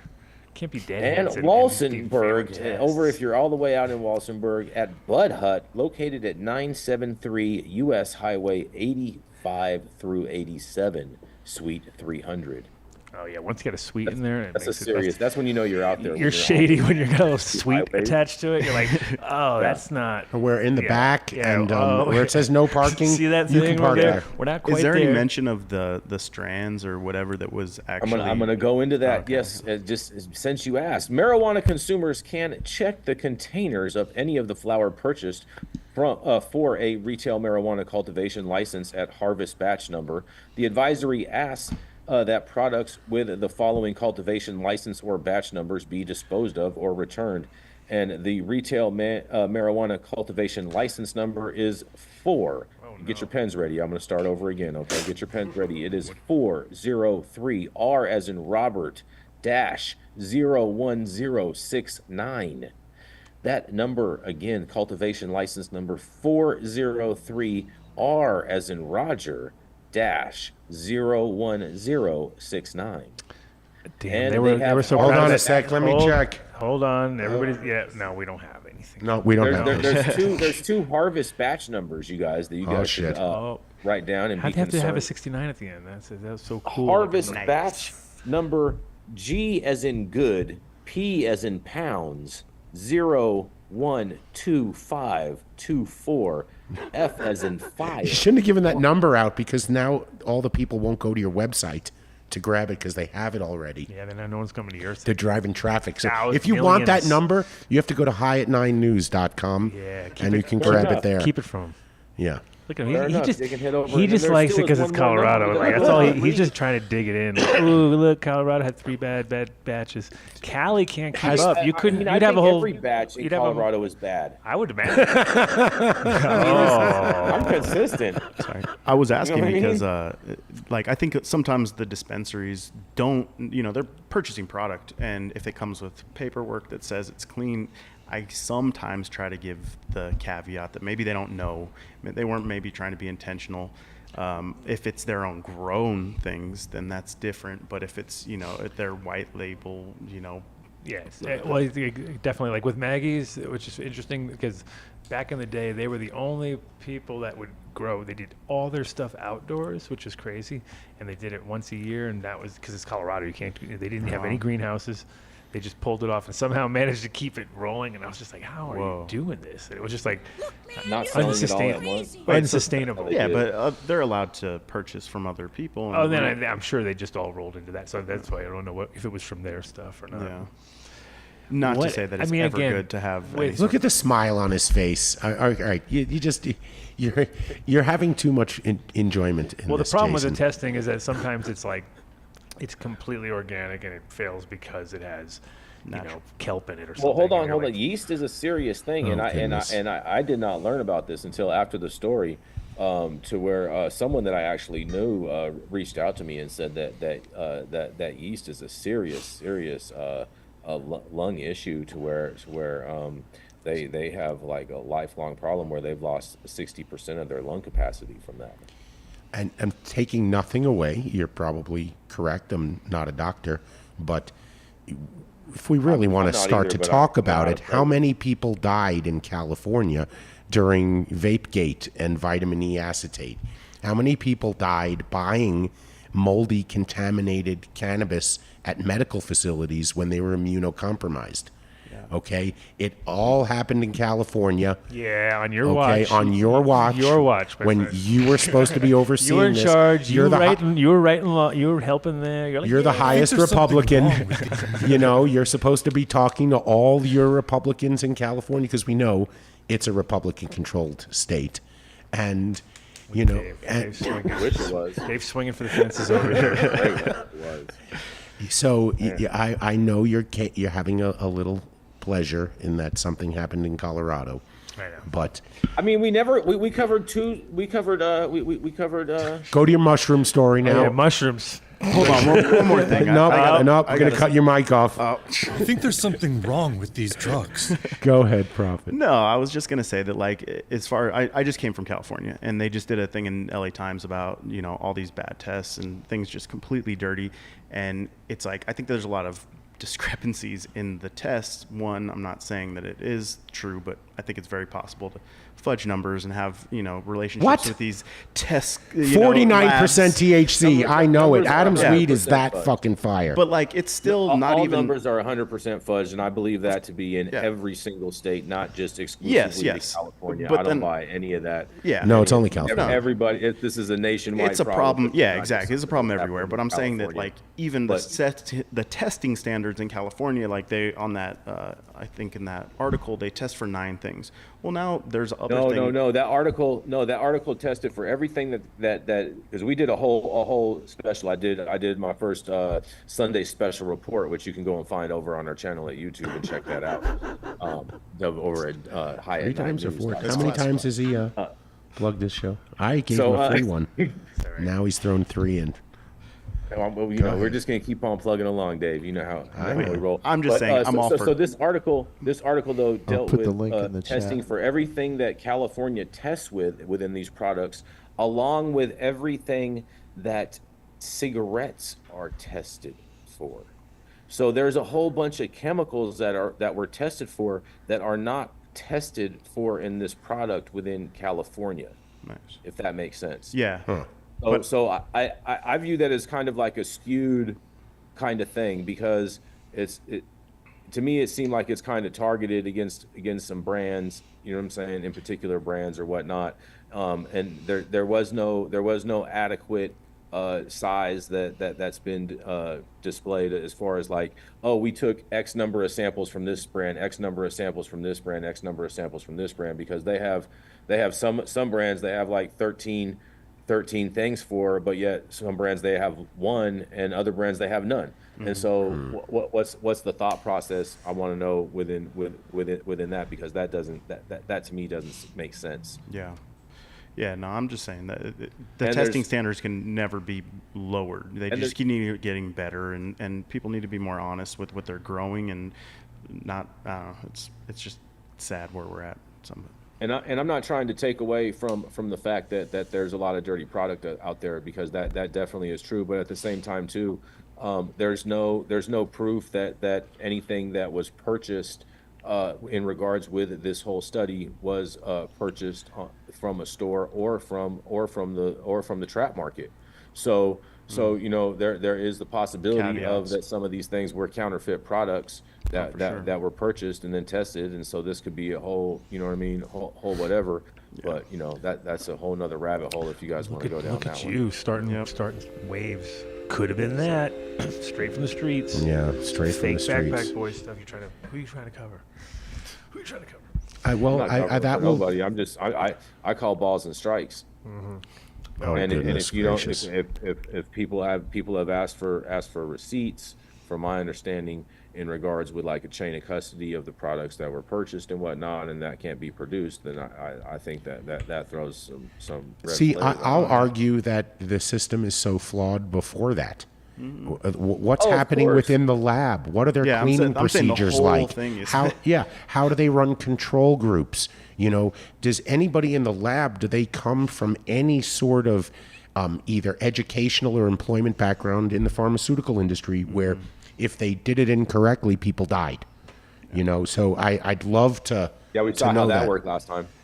Well, it's horrible everywhere, but I would like to see maybe. What is it about how it's better to ask forgiveness than permission? So is there a laboratory out there right now that is leading the way both in procedures and in advisory capacity that other people could then say, well, this is... so hard to get anybody to agree in that world, though. It's like, it doesn't matter who because everybody's... It's as bad as growers can be to each other. Lab guys are even worse because everybody else does it wrong. Electricians hate each other. Yeah, it's always like, this guy's an idiot, right? You come in and you're like, oh, that guy said the same about your work. You know what I mean, it's just like, oh my God. And when they get to lab stuff, plus, like you said, everyone's on the take. So it's like you get that combo. Because usually it's people who love weed or it's people who love lab work. And the people who love lab work, I trust much more than the people who love weed. Because then when the minute they love weed, they're skewed, you know what I mean? There's a conflict of interest. Instantly, because they're like looking at the numbers and going, hey man, can I talk? We can make this better. But everything about the testing, from the chain of custody of the samples to the actual testing, should be completely transparent. It should be under camera. Anybody should be able to log on and look at it. All the results should be public. I mean, it should be something like once you submit it, you completely agree that we're submitting the results. Shit happens, but if you have something in your product that's going to kill someone, then you solve it, right?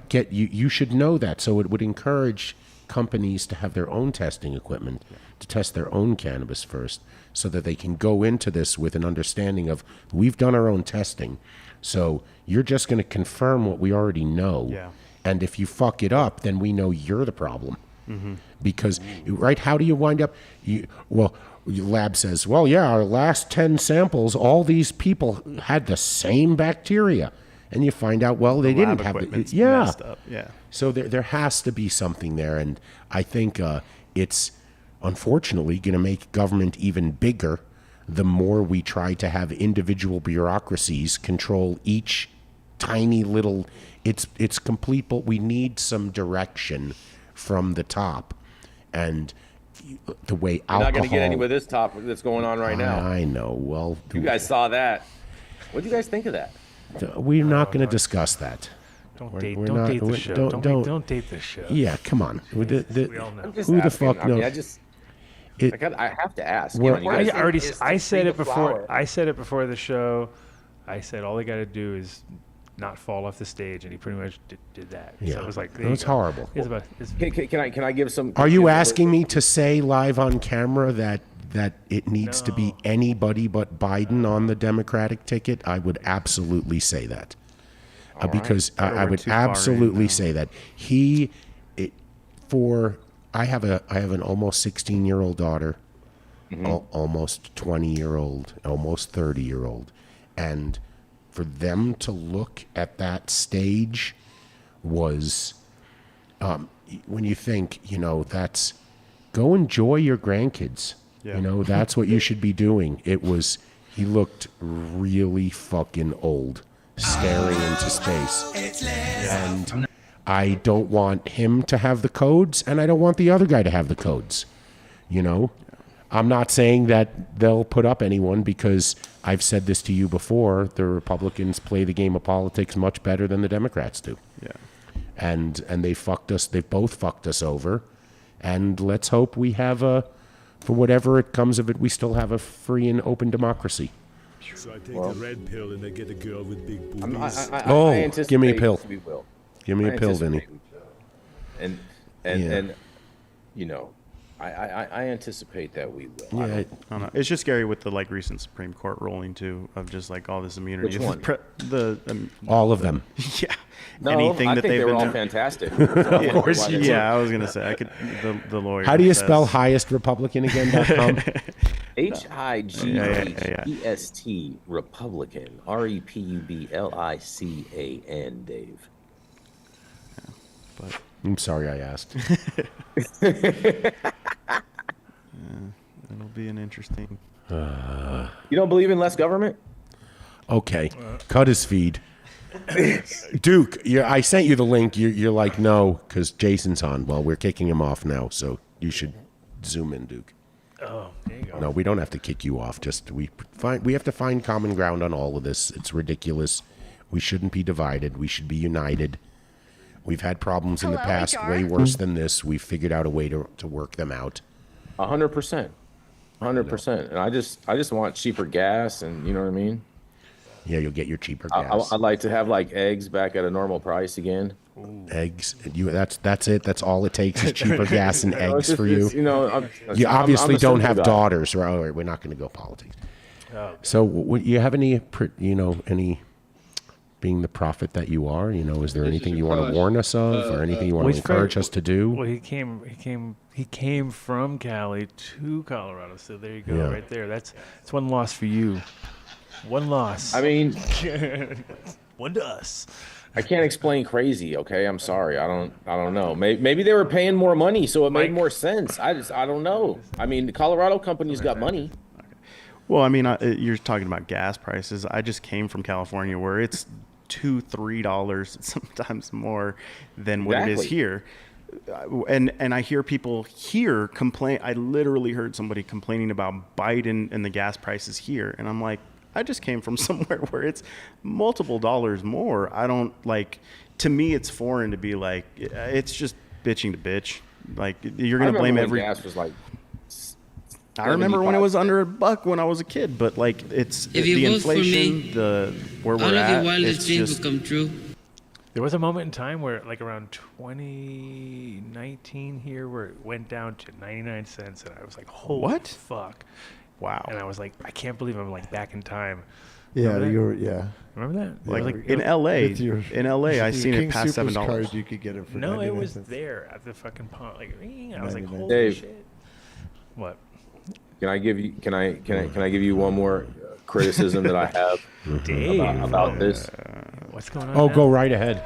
Okay, so better be a good I one. feel like CNN really sandbagged the president on this whole debate, because me understanding how transitions work within television and the framing on the screens and whatnot, they should have panned off of the president and not been just having him be a focal point in some of those points. Those could have been easy transitions that any producer could have worked in the back, and I think that was messed up of them.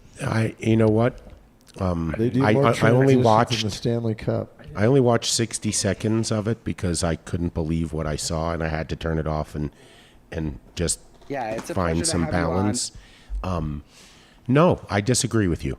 They had to show that because, and if it went the other way around, and it was Fox, and it was no. Yeah, but the media's been covering this up for the whole time. So why? The media hasn't been covering it up. I'm hearing things that no one knew.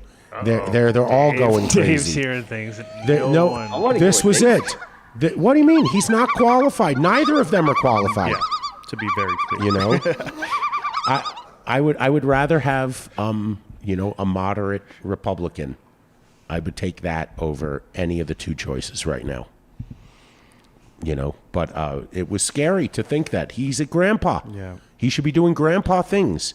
He looked so old and feeble, and if they took the camera off him, then Fox would just accuse CNN of a cover-up.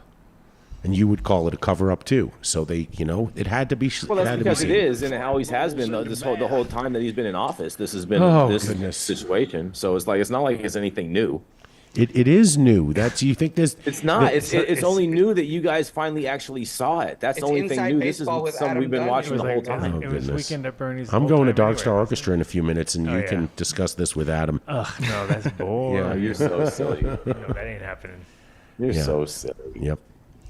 I'm just gonna keep sipping my tea over here. Oh, look at it. He has a mug. So great He's got his I know. High at 9 News mug. Cheers. Yerba mate. All right, so you got anything else you want to fill with before we go that's not political? Yeah. I got this related? other story for you. Good. I got this The other mushrooms. story for you. Are you ready for this? Yes. This is for all you fun guys out there because over 20 hospitalized from mushroom chemical found inside edibles sold in Nevada. Okay, see, I knew. Okay, Nevada's fine. That's fine. The brand comes in forms of chocolate bars, infused cones, and extreme gummies found in micro and mega doses. The Nevada Cannabis Compliance Board says 39 illnesses have been reported so far, with 23 hospitalized. States with cases include Alabama, Arizona, California, Colorado, Georgia, Indiana, Iowa, Kentucky, Maryland, Minnesota, Montana, Missouri, Nevada, This is New like the Jersey, brown acid of Well, the Carolina, cones remind Ohio, me of the ones that. Pennsylvania, South Carolina, and Tennessee. Officials say the people who became ill are experiencing symptoms of seizures, depression, agitation, abnormal heart rates, hyper or hypertension, nausea, and vomiting. And what's the FDA chemical? does not know which exact retailers are selling the brand, but a variety of retail stores nationwide are selling them. The FDA recommends that consumers should not eat, sell, or serve and flavor of the brand, and should discard them or return to the company for a refund. Officials say retailers should cease selling them, and parents and caregivers should also discuss this recall with their children, advised by the FDA, as the brand may appeal to younger ages, they say. What was the brand? Didn't you even say it? I didn't hear it. I think the brand is called Flavor. Oh, Do you that's know why it what's kinda slipped in what's there. the chemical? You didn't say Oh, wait, what the hold on, let me chemical was. see. Is it a chemical? No. The brand that is pictured in the thing, I believe, is called Diamond Shrooms. So the question is, what is making them sick? Is it an additive in the chocolate bar that has nothing to do with mushrooms? Now that's or the part that I'm confused of. Okay, because when people consume mushrooms, they generally want to throw up, and so to me, isn't that what mushrooms do? Depends. So it's Well, yeah, that's what I was thinking too. Because it's like, because people think it's not going to really work, and then all of a sudden it really works, and Right. they're like, "Holy shit, I'm getting kind of tensed. I'm getting kind of this." And some people might get agitated already just from the smallest amount. And that's the thing, is a lot of those things don't work, especially. Especially because gummies, people got pretty used to them, right? So they take a THC gummy, 100 milligram, whatever. Zoom in, Mike Denver. But then if you hit them with a little bit of mushrooms, all of a sudden that'll just spin somebody out real quick. Yeah, especially if you're not expecting it, or you're thinking it's cannabis. And Or then if they you eat get like 2 or 3 And of those. it's psilocybin, I'm assuming, or We need Mike Denver to zoom in here. So from what my understanding is, it's the chemical, not the chemical, but the what's in mushrooms is very similar to it's called chitin, right? And it's similar to the shells of lobster or crab, and we can't digest it, which is why it makes your stomach the nauseous hurt. effect. However, we don't even know if that's it. It could have been a contaminated chocolate. Somebody could have said, "Hey, let's put vitamin E acetate in it." You don't fucking know. So, I mean, I'd love to have someone test them and find out what it is, because this sounds like it could be a bunch of news people reporting on a story they don't know anything about. Well, it's like when people like, and it's as far as extreme, but it's true. Like a bunch of people die from some batch of heroin, and they're like, "Let's go get that stuff." You know what I mean? And if there's some gummies that fucking rock people's worlds, right? There's certain people who will be like, "I want that brand." So like that's the brand works, because technically there's a lot of times those situations like people almost every single one of those things you said was pretty much a mushroom based. Like, oh yeah, that could happen. Yeah, but we've been covering mushrooms for except for the seizure part. The seizure part is scary. Of course. 2.5 years. Nobody wants seizures. We haven't heard. I mean, it's never in any of the circles we know. So I would ask, what is it? Did somebody like get a whole bunch of expired Mars bars and melt them down and add mushrooms to them? Yeah. So maybe it's up to the journalist reporting on this story to get all the facts before, delivering it to our audience and trying to just fearmonger. Hey, it's just what's happening. Oh, just what's happening. Well, where did you get? Just the day before that, we had this story. A ray of sunshine with all your stories. And it happened in Colorado. Dying people smoking weed. Did we mention it happened in Colorado? This story come out just the day prior to this story, which made that one just all the more timely. Because you guys, oh man, that's right, the FDA says severe illness from psychedelic candy now seen in 20 states.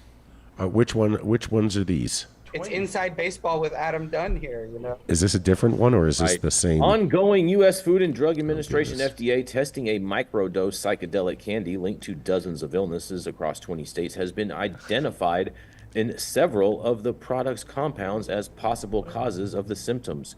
While none of the listed chemicals conclusively solve the medical mystery, the results reflect the poor state of regulation of a market responding to a rapidly growing interest in psychedelics for health and recreation. Earlier this month, the FDA collaboration with America's Poison Centers announced its investigation of 8 reported illnesses linked with the consumption of Diamond Shrooms brand. Back to that story again. Same swag. The same story you just fucking read us. Oh, you double dipping. Yeah, what the fuck? What's going on? Get out of here. What's going on? This is.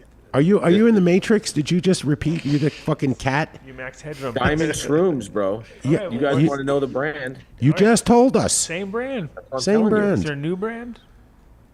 No, I thought. I mean, I think as like the psychedelic it's the same market brand. expands, you're just gonna hear more stories like this, where there's there's so many brands now that are coming out, and they're gonna also, like the cannabis industry, be replicated in their packaging and all these things if they do get popular, and then end up having these stories like this because it's somebody just putting in some nonsense.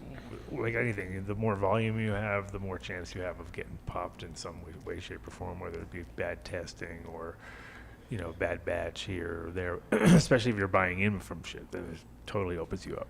But And I'm afraid you'll have to be on Lizzo for growing your own, then you're responsible. Yep. Well, yes, that grow your own mushrooms. You don't have to worry about it. You know who you're getting. You guys heard about the recall here we had in California with the 5 West Coast Cure products. Oh, you're going to tell us about it, though, because it came from California. So come on, throw them under the bus. All right, hold on a second. You should have these stories up ready to go. Don't you have a producer there, somebody who can handle that stuff? I do Because not, Vinny's bro. been I do on not, fucking man. board We're tonight. still waiting on DabX to sponsor us. What? Listen, Danny wait all Danko, you stop want. going Wait- after our guests and our sponsors. Wait all you want. Okay? What the fuck? Oh, I'm an island boy. Yeah, I love some islands, yeah. But California recalls 5 West Coast Cure marijuana products, cites pesticides. Of course. California regulators on Tuesday announced 5 more marijuana product recalls related to banned pesticides in a scandal that has rocked the market for the past month. According to the Department of Cannabis Control, the DCC, the recalled products were all vape oil cartridges and pens produced by West Coast Cure, one of the state's top-selling brands with distribution in hundreds of stores. In a quote, "Today's recall is part of the department's ongoing efforts to remove products from the marketplace that contain pesticides," DCC spokesperson David Hafner confirmed to MJ Biz Daily via email. Chloronefer spurred the recall. The following West Coast Cure products were recalled: Birthday Cake 1 gram Cure Pen, Lemon Cooler 1 gram Cure Pen, Lucky Charms 1 gram Cure Pen, Slimer 1 gram live resin cartridge, and Watermelon Sorbet 1 gram Cure Pen. Hafner said the products all contain chloronefer, a banned greenhouse pesticide typically sprayed directly on leaves to combat caterpillars, fungus gnats, mites, and other pests. 4 of the 5 products also were highlighted for containing banned pesticides in a June report by the Los Angeles Times and Weed Week that detailed the presence of pesticides across a spectrum of products for sale in the world's largest regulated cannabis market. Did you just you just read us a story from MJ Biz is what you just did. No, I'm reading this to you from- I barely knew it. I knew. What are you talking about? All right, who's here? Zoom just opened up, Vinny. We have more people. Unfortunately, I can attest to West Coast Cure having mold in their flower too. I once bought from a dispensary, so I'm not trying to throw him under the bus, but I know Jared. He's seemed like a nice guy, but if it's it's OMG guys. personal Nice. experience, New York. molds happen, unfortunately. You got to unmute your phone. We have a new Zoomers. We have the OMG crew coming in from OMG Clay Aiken? No, Clay. That's Phil Galfond, the poker player. That's not them? No, I don't know. You tell me. No, it's not them. We can't hear you, though. Can you hear us now? Yes. Yes, we can. How you guys doing? Thanks for having us. Welcome. Yeah, coming up soon, right? Do you guys, before we introduce you, do you know Jason Beck, the famous reporter for High at 9 News, right there on the side there? He's going to give you his website at least 3 more times before he goes off. But for all of your news, he likes to read MJ BizCon stories and I read all kinds of other people's news stories. So check him out. I'm not a writer. We know that. I deliver. Okay, we get it. I deliver. Dave. We get it. All right. So OMG, welcome to the. Is that an Ozo? Doesn't that look like an Ozo That's shirt? what I thought it was at first. I was like, wait a minute. What is that? And then I was like, oh yeah. So Is that just a tape deck? No, that's not Ozo. No. We have a coffee sponsor we'd show you that looks just like that logo on your shirt. But it says OMG. You guys got all the sponsors. Oh, yeah, we're going to have to let Jason go. If you get a phone call from anyone at High at 9 News looking for advertising, you say no. Absolutely not. Stop ripping off the Adam Dunn show. Get your own advertisers. Welcome. Thank you. Thank you for having us. So you guys are putting together lots of events out there. It sounds like. Absolutely. Yeah. It's the mission's simple. We just want to bring people together. You know, it's all inclusive. It's for everyone. You know, bring the vibe out. And second year for the ATC award, so we're super stoked about the whole thing. You know. And ATC is all things cannabis. Who? So you guys are doing that as a sort of that's the name of a sort of a full spectrum of things, or give me. Yeah, that was like what we called our series, the All Things Cannabis series. Yeah. And we wanted to bring a series of like event experiences to the people that were all inclusive, not only of like all people, but of all things. So you come into our experience and get everything you need there. And highlighting all the brands and the people. So it's kind of like a open forum thing where you just come through and make the experience, what you want to get, how you want it and what you want to get out of the whole thing. So yeah, it's super cool. Normally, because I mean, we putting together cannabis events is sort of interesting because it's like there's a lot of learning curves. Usually it's dealing with owners and dealing with people's expectations. Like they don't realize you're coming in with 40 people with rigs and they're all going to be like taking over the whole fucking place. And there's like, in their minds, it's like three guys in a circle smoking a joint. And you're like, no, I'm talking every single 1980s. Every single person is coming in here with a fucking whole briefcase and they're like, whoa, what's going on? So, I mean, have you guys had a bunch of those kind of events or what's? So we've been pretty fortunate to like use like the motto of like being fully transparent with venue owners, like of exactly what our intention was. Like, we're going to fill the room with smoke. It's going to be diverse crowd, but I found that like most consumers, most of the people that come through, they're so kind and so nice. Yeah. The venue owners are like so elated and alleviated after the event, so I think there's definitely stigma that still needs to be broken down, but at the end of the day, like producing these high-end events really help with that. So for sure, we've been pretty fortunate to. Yeah, New York's been pretty interesting because it's like kind of the perfect timing where there's tons of spaces that are available, etc. I'm sure it's interesting saying that. Like in 2022 when we started, there was like barely anything around, and we brought out our first event. It was Kyle Cushman, and then it was.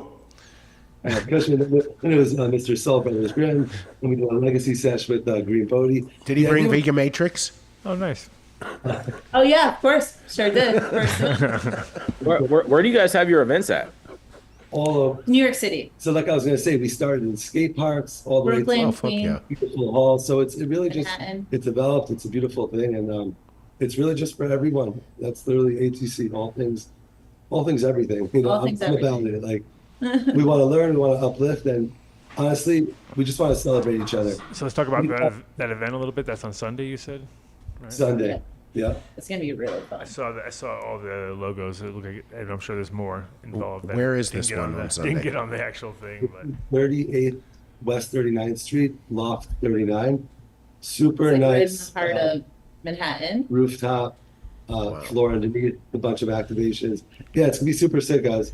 Yeah, I wish you were there to experience it. Honestly, it's going to be super tight. Yeah. Got the open smoke bars, the food, everything. If you got a link, you can send it to. Either, oh gosh, I don't even know who to send it to.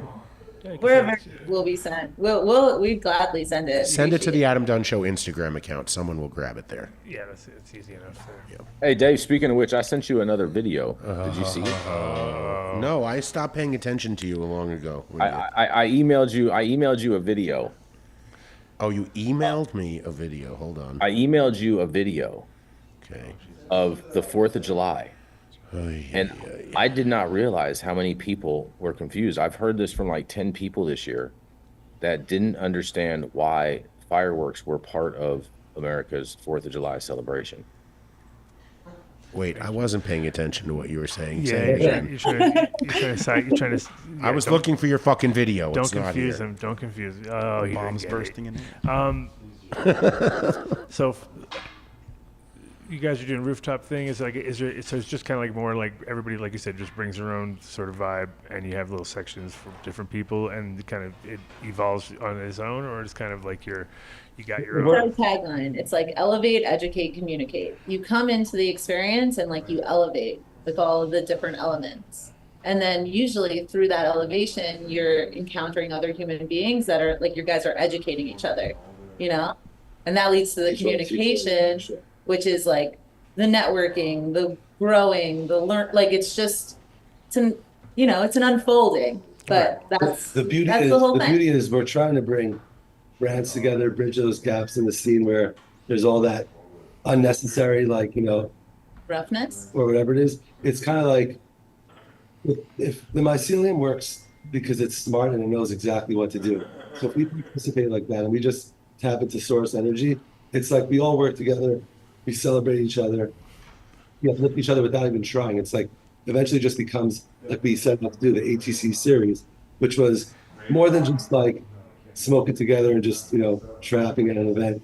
It's really about, like Mindy was saying, uplifting each other, teaching each other, putting each other on. I mean, we're a small group going against a huge, you see it, you know what it is. I'm not going to, you guys, so it's like to battle with the evolving, rapid government, legal, that, and, the flooding market, all that shit. It's so much easier to bond together as a group who knows what to do, who's been doing it. Directly, great farmers. We have like so many great farmers coming together, and then they get to meet directly with the community, with the patients, who are then going to have access to like, better information. And it's. I mean, New York's still in that crazy phase where it's just like everyone's finally relaxed, which took a long time.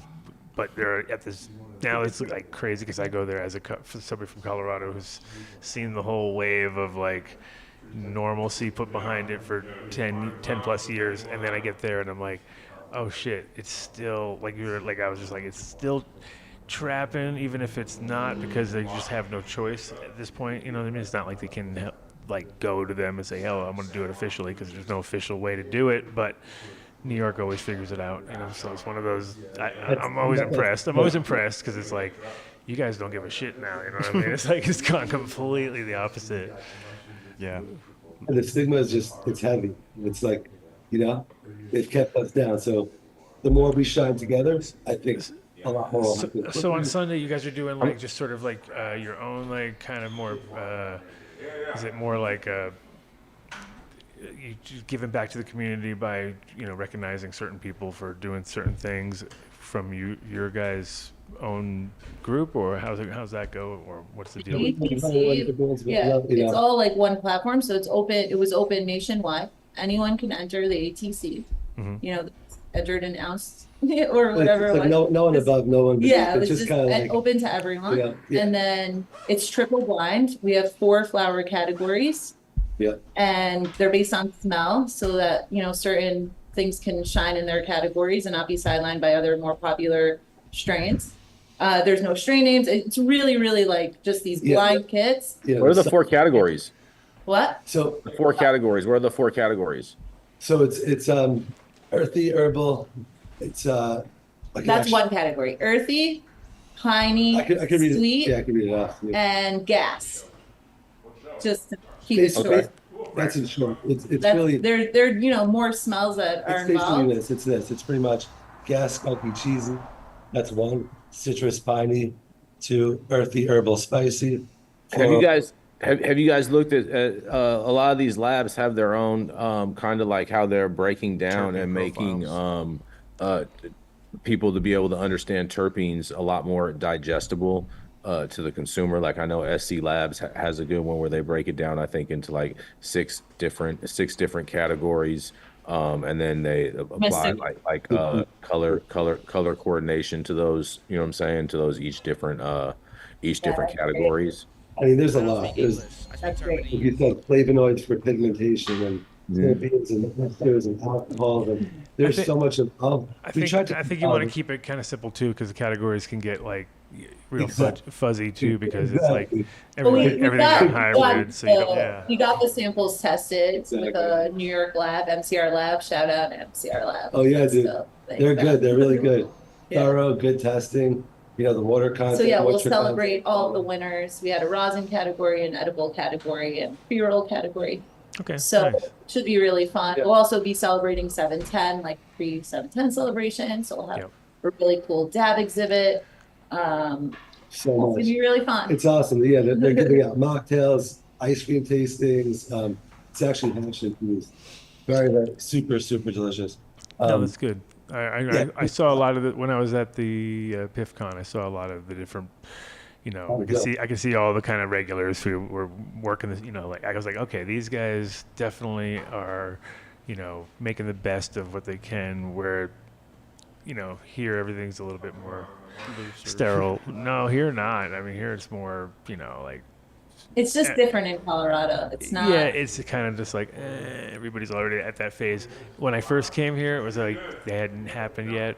I got to watch the transition, and now I get to see the kind of like the real Amsterdam vibe. Because when you go to Amsterdam and you go into these places, everybody, all the tourists are like, woo, and all the locals are like, and then you go here and it's sort of like, oh, look, they're getting it now. You know, they're 10 years in. Yeah. You know what I mean? So Even though we got the best weed in Colorado, like we had everything we needed. The dabs were, still the truth is, they've been like, Yeah. you guys have been. oh, don't tell this guy. There's the best weed in Colorado. Don't even. Yeah, I was I've like, only don't been open here- that Pandora's box. We said rosin. I said years ago there was some I don't even think years ago that's even a correct statement.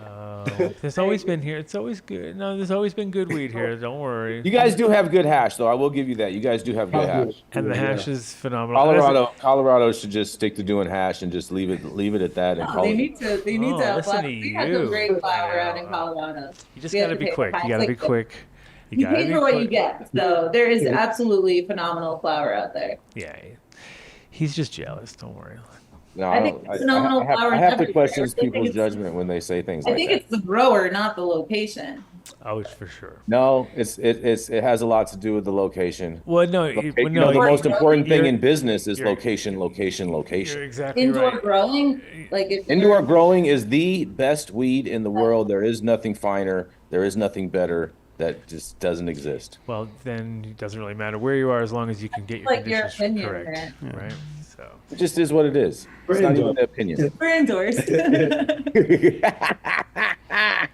I know people all over that grow amazing. It's just what you do with what you have. you know what? The difference is the cure is just always different. Like the growing part can be almost on point, like the same, and then the minute you harvest, it's totally in a different place, and a different thing happens to it. So it's like. By the way, Can I tell you we're what about to really finish is that? storm right now, so if we lose you guys, Yeah, we We'll- might we'll lose get- like we'll all get our back in. power. We live in the woods, Oh. and it just started pouring rain. yeah. No, not a problem with it. Normal on this show to have some sort of technical difficulties. Anyway, that would be like more on brand. Par for the course. Yeah, for sure.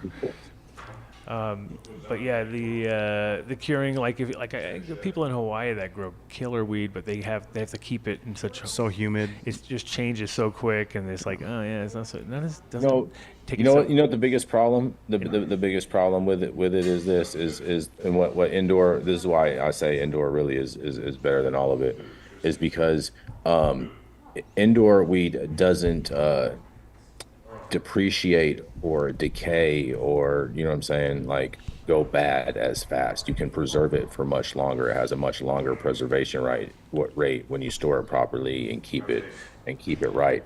Outdoor has like less than half of the same lifespan, and even stored into the same conditions, because it just decays faster. I agree, but I also want to say that like outdoor, I remember somebody kind of like telling me, and it stuck with me, where it's like indoor, you got like a bubble boy. You have complete control. It's very clean. It's gonna look amazing. Have this like, you have all the variables under your control, and if you do that well, you can have amazing product.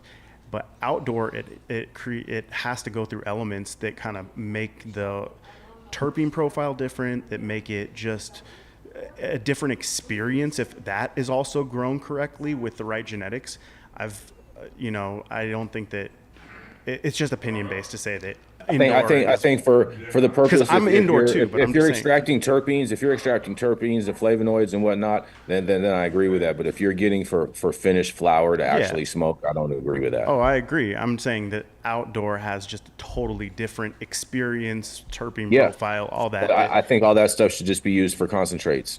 Shouldn't smoke it. I'm very in the same boat. I'm just playing devil's advocate that like it's opinion based to say indoor is the best, and because there's some people out there that enjoy that experience, and there aren't. That's cool. I'm not saying that's my opinion. It's just not. Terrible out. It's not.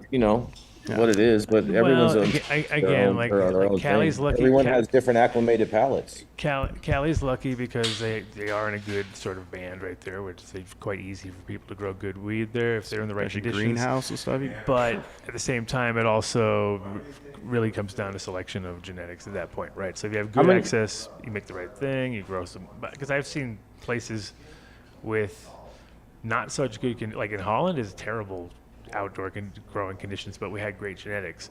So it was like kind of like the devil. It was like the worst, the worst vibe because you'd be like, oh, this looks great. Then all of a sudden it would mold out, so you could never finish stuff, because it was too wet there.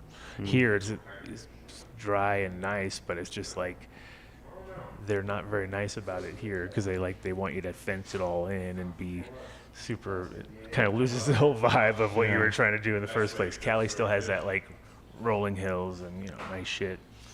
So yeah, it's conditioned wherever you're at. How many people do you expect to like be at this event, and how many like vendors you guys gonna have? Good questions, Mr.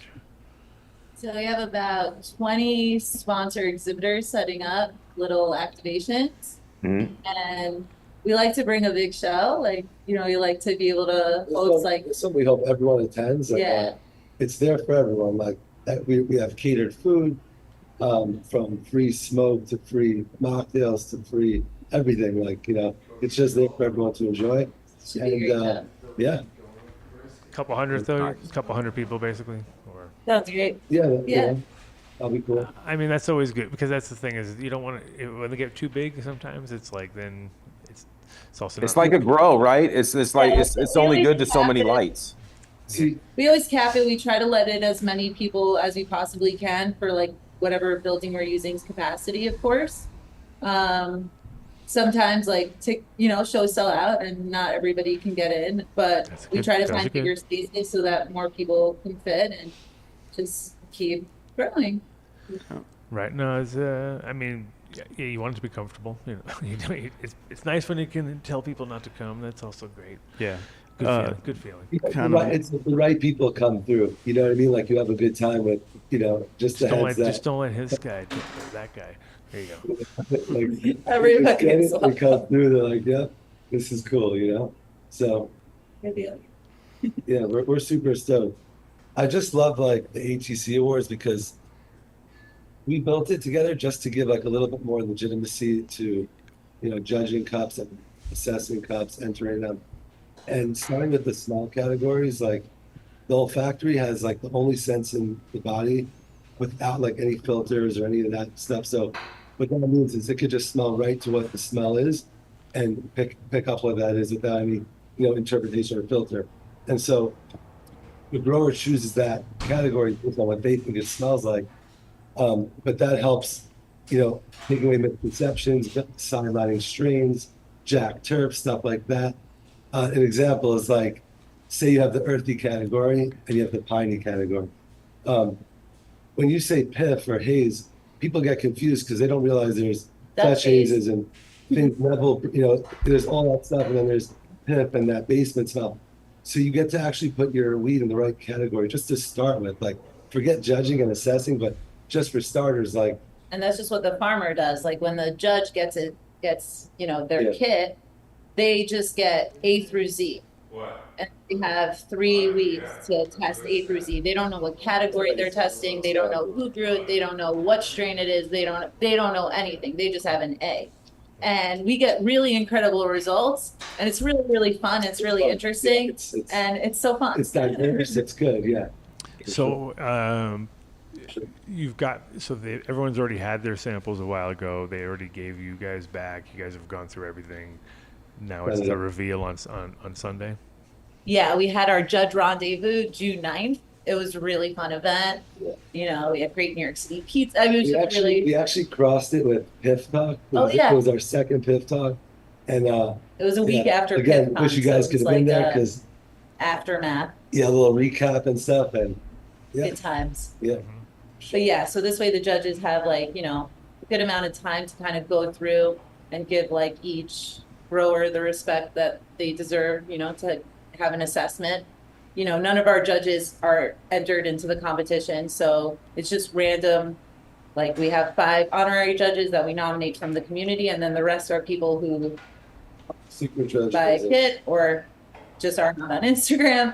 And it's really fun. We get really good results, and I think it's really great for the farmer. It's great for the people, and it's fun. So that's cool. That's cool. I mean, like I said, New York's is on fire right now, so it's cool to get some of the brands recognized, and then it's funny to watch because you'll see, like, I was at some of the original Cannabis Cups, and so then later on to see these other ones develop, and then like the same excitement level, even though, what do you guys do? You guys give them a trophy of some sort, or what do you guys got? We have their photo, like, of the flower that won, or the rosin or whatever it is, and then we like have it made on like a metal frame. So like that's their trophy, and then we give them a bunch of like smaller gifts, like whether it's genetics or a mood, you know, some cool stuff. Like it's like their trophy achievement collection. Sure. Yeah. But yeah, it's cool. It's a good time. Fun. Yeah.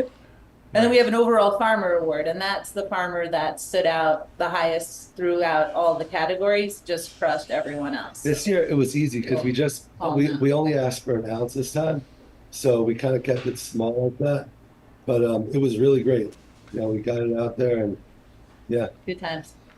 good competition. It's always quite a job that people don't realize when you have to get in like a bunch of samples and then get it broken up and not piss people off, and they give it to you like either too nice and you're like, fuck, now what do I do with this? Yeah. You know, it's like it's a lot of work. Yeah. For real. Like, That definitely. I don't want to happened. break this Doug. Like, I have to. Right. Yeah, exactly. And then sometimes you can give it, you know, sometimes it works in your favor because it's like all smaller buds and you're like, nice, and people realize it later, like, yeah, don't give them the big giant fucking beautiful thing because they'll just rip it up anyway.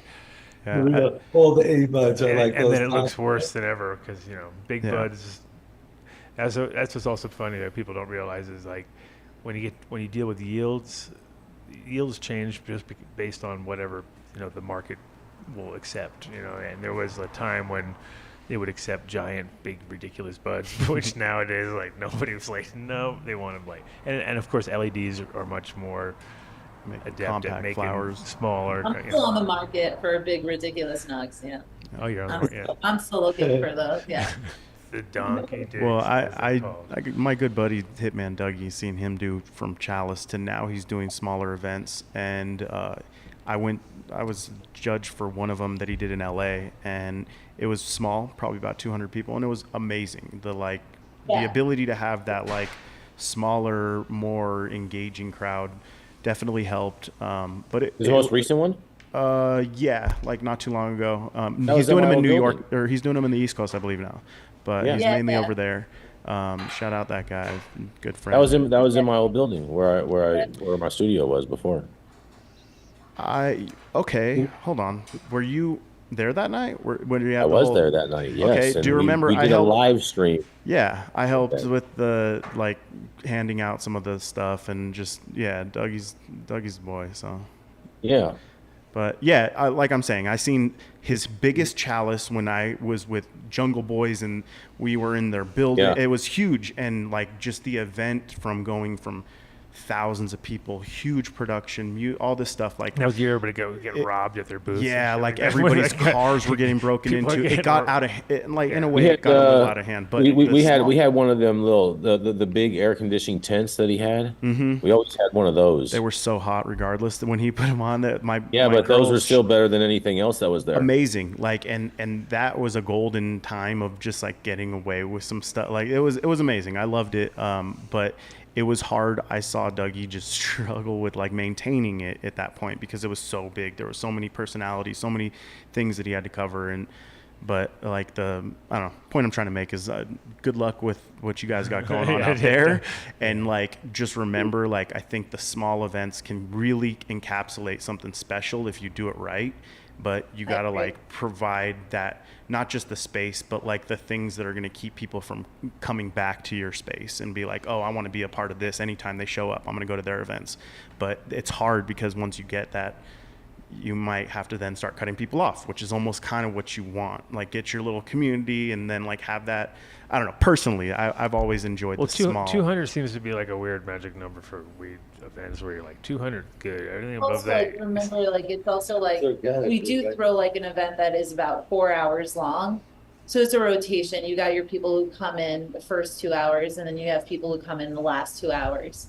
So we find like it is very intimate. It is like, you know, that really like it feels like you're in a living room. You know what I mean? Like you can really connect with people. The vibration is unbelievable. It's like magic, you know? Yeah. How long do they get the judges' kits for prior to judging?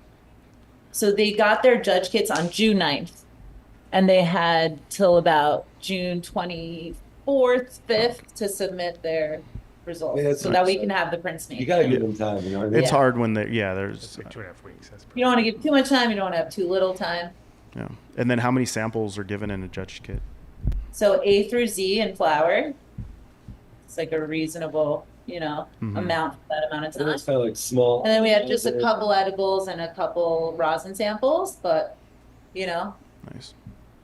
Oh, so you had 26 entries in flour? Yes. For how many and awards? Is it like a gram each, or are they getting like an ounce almost, or what, is it like half? What are you? So yeah, we only take an ounce from the farmer for the competition. Oh yeah, you said that. Sorry. So we do photos with that, we do labs with that, and then we do you guys do anything to ensure that you are getting the weed from the farmer? We ask, we ask as hard as we can, you know what I mean? And we know most of the farmers that entered our competition because we've been doing these. They got a pinky promise for a while now, so that really helps. They don't have to take a blood oath or anything? No. Firstborn. I mean, that's on that person, you know what I mean? Like we're, you know, we're not. I mean, if I'm a trapper that wants to make a name for myself, I'm gonna be like, oh man, it's easy. I'm gonna enter in a zip. But hell You know, yeah, I grew this. I think that I mean, like that will always be on I think that would just one you know, guy's mind somewhere. There's always one guy who'll try to fucking figure it out and try to work. Yeah. Like, you know, obviously we can Games. follow, but there's like no funny stuff. Like, they were great entries. The farmers did amazing. We're actually gonna like shout out 8 of them for, you know, each category. We're gonna shout out the first place and the second place, and then in the subcategories, first place. We want to celebrate as many people, and everybody will be celebrated. We should come. I have a question. Do you guys have different categories for indoor, outdoor, or whatnot? We don't have any outdoor. Actually, so we would love to, but New York, only your competition is only indoor. like this round was. I'm sure. We're very That's amazing. flexible, but Yeah, he's all happy now. That is awesome. It's all indoor. Look at anti-sun.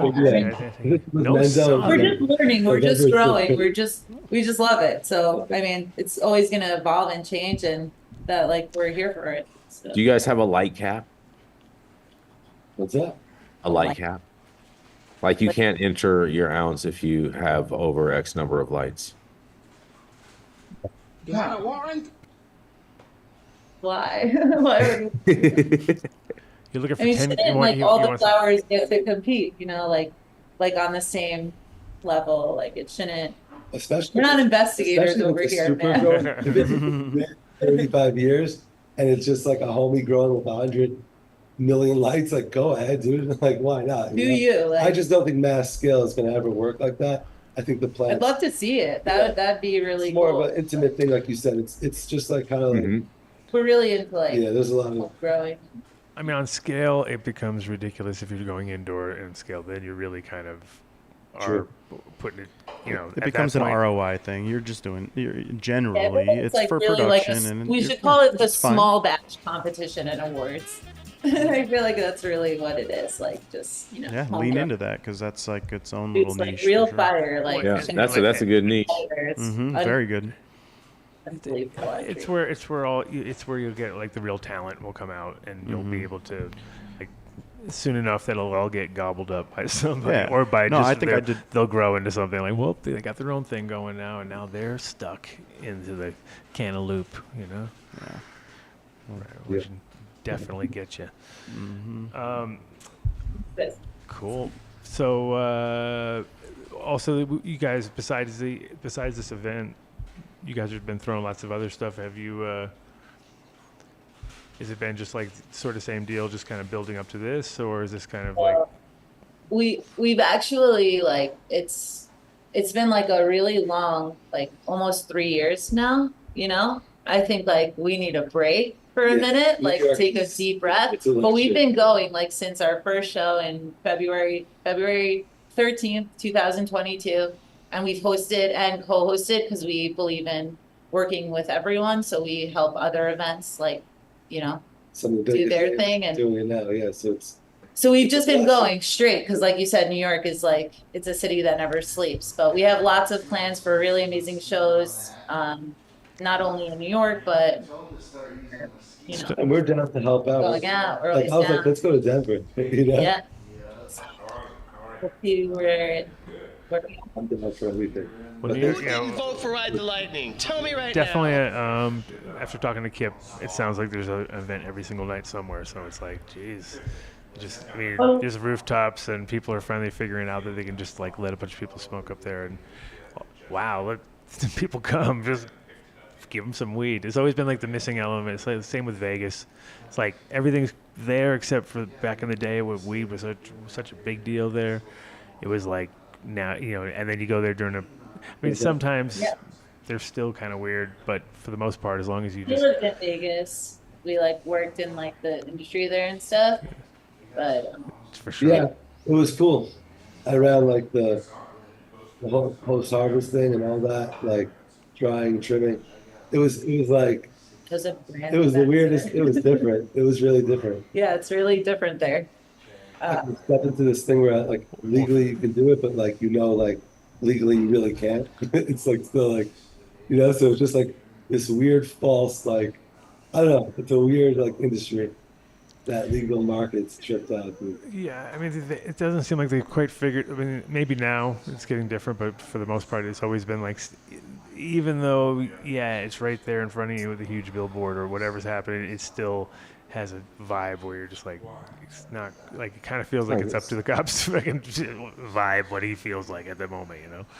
So that's how we need to do. Yeah, I what don't we're know what doing, so it's that like farmers- there now because we're like going back to like 2018, 2019, but it was definitely still because when there's a convention there, it's like all the cab drivers are happy because everyone's giving them weed and giving them fucking gummies and shit, and they're like, "This is great." And then after that, like if you hang out a couple days later, you just see how it's changed. It's like now you're smoking a joint and everyone's looking at you. You're like, "Whoa, shit!" I guess everyone's gone because all the cool. Like, before we were just clouding out the place. Nobody was really because once it gets to a point like that, they're just like, "Fuck it," you know. They're spending money. And that's the way it should be. So maybe it was a weird juxtaposition though for like a little while there at MJ BizCon. It was like, oh, weed, and then you couldn't go anywhere and smoke. It was very like strict policies. They did throw these parties in these magnificent event spaces with all this cool stuff, and it's like, oh, you can't smoke though. No vaping either. And it's like I went to some huge companies' parties, and they're just like, I don't really that agree doesn't with these events where you can't smoke.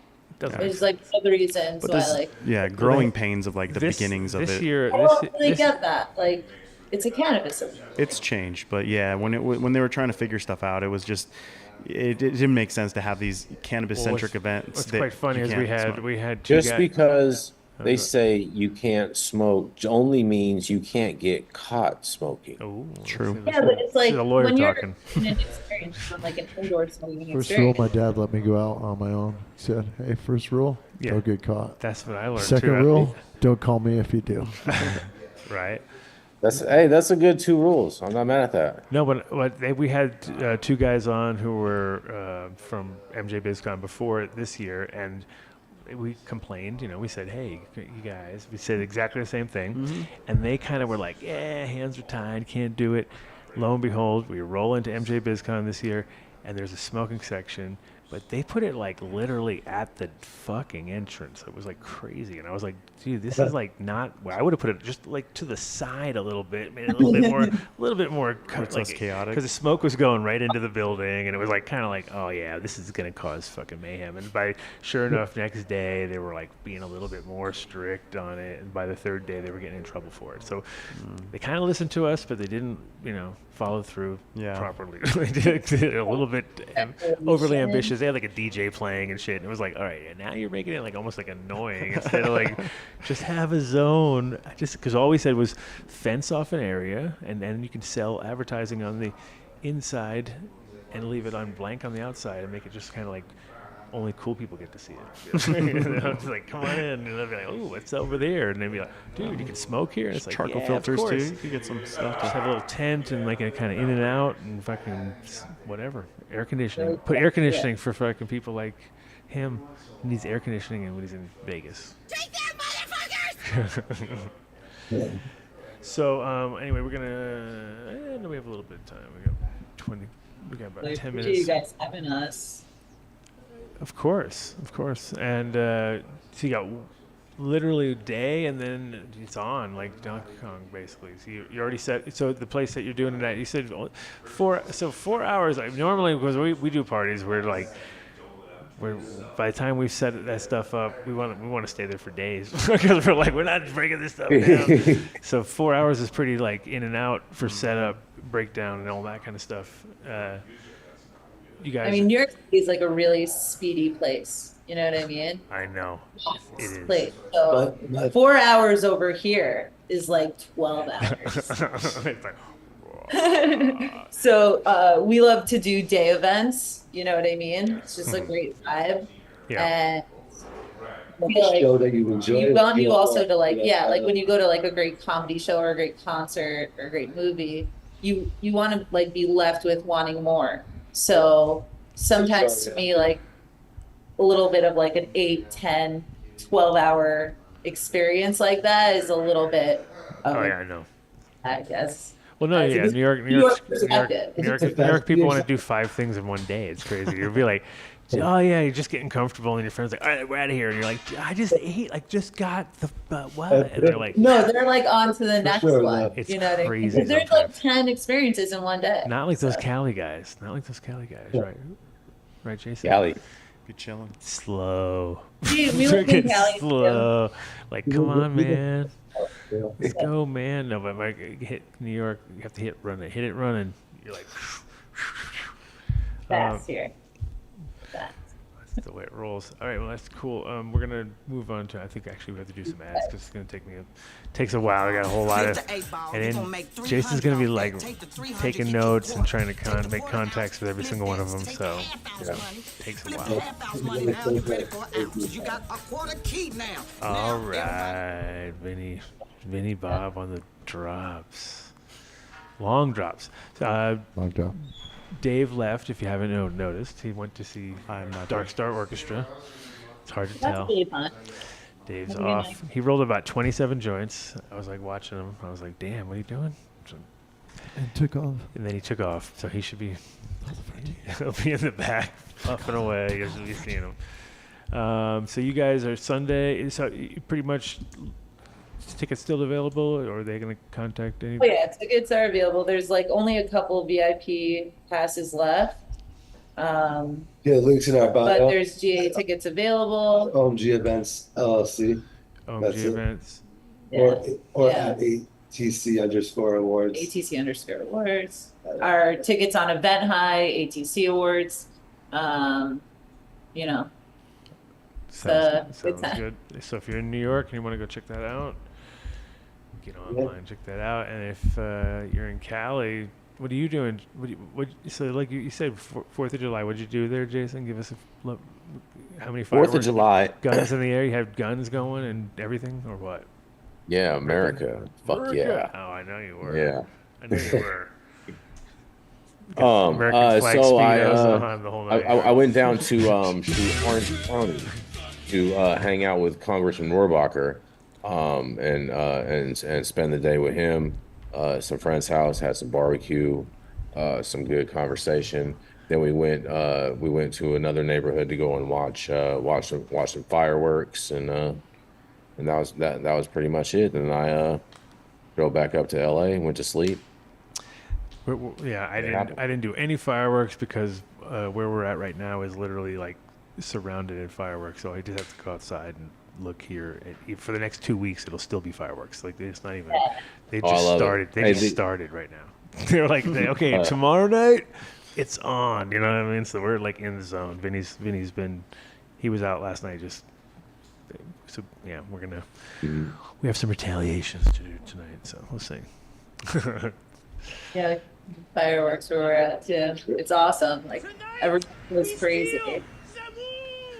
Feels like everybody went a little overboard on fireworks this year. We're like in Colorado, which is kind of lame. It's so funny how you have these like No, it was super lit up. It was- lame Yeah, I was zones, surprised. but you have to like. But there's Wyoming is right above us, and they got the big daddies up there. So somehow magically they just make it here allegedly. It was a don't get caught situation. I saw a lot. I'm from the Bay Area, and then when I moved out to LA, and I was surprised with what I saw here. I remember as a kid, that was my whole thing. As you're driving in your car with your family or whatever, you'd be like, holy fuck, I just saw fireworks over there. Stop. And you'd drive past it, you'd be like, fuck, I want to stop. You know, there was moments, killed me. I was in New York. New York was tough. I had to like go to, as a kid, my mom would make sure the guy wouldn't rip me off, but I'd go to Chinatown and go behind the alley and fucking get all the good ones. I go, give me that. I don't fuck all this bullshit. I want the good shit. You'd be like, all right, follow me, kid. So I got to do all that. Saw you a bunch of little pieces of dynamite. Oh yeah, there was all pineapples and blockbusters and all maybe sorts of good shit. Yeah, all the fun stuff. They made it really kind of small, so I'd be like, give me the bigger. No, it was like bigger than that. I need bigger. They look at my mom like, can he have it? She'd be like, yeah, right, give it to him. Be like, all right, Pretty cool, Mom. kid. Yeah, she wanted to make sure. Otherwise, they would have just took my money and fucking. That would have been it, you know. So. Anyway, all right, guys. Well, thank you for checking in, and good luck on the event. Thank you guys so much. Have a great night, y'all. Yeah, Appreciate we'll talk soon for sure. I'll see you when I'm out that way. Absolutely. See you soon. Peace. Whoa, you got big, dude. You're big and now. Yeah. Look at that. So yeah, we're gonna run through some of the ads, I think, and we're gonna be out finishing sort of on time. Start late, finish on time. That's the way it usually runs, right? Sometimes. But where can they find you again one more time? You can find me on YouTube at highat9news.com. That's HIGHAT, the number 9, and then news. And you can find us also on our website at www.highat9news.com. So nice. And obviously you'll be on here all the time because Dave will use you as a crutch. Because I used to ask him for the news all the time, and he could never pull. How many times did I ask him to do the news? Like every fucking. I'd be like, dude, all you have to do is look up a couple fucking things and bring it up. Oh, you'd be like, oh. So now he's topics. You're like his new muse. He's like, oh, let me call. It's all good. I'll come on here and do some news for you guys. Oh, for sure. Well, no, it's Make perfect. sure. It's perfect today because he's not even here. So like you are filling in for sure. I'll pick all the good stories that'll really, get you guys all riled up. I know. I can see. I already see your selections are based on.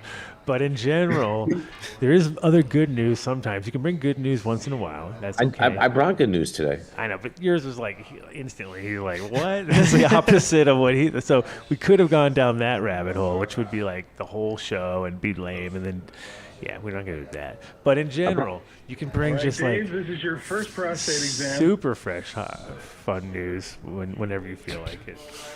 Come on, something good happens somewhere. All right, hold on. I got something for you. I got something for you. I think you might find this interesting. Nice. For the purpose of this article, we are going to hop across the pond. Are you okay with that? Do you have your passport ready? Oh, fuck yeah. Always. All right, well, here we go. Because will Labour change cannabis policy in the UK? Oh. That's right. However, like the conservative governments that preceded him, Starmer is not expected to change the UK's drug policy or decriminalize cannabis.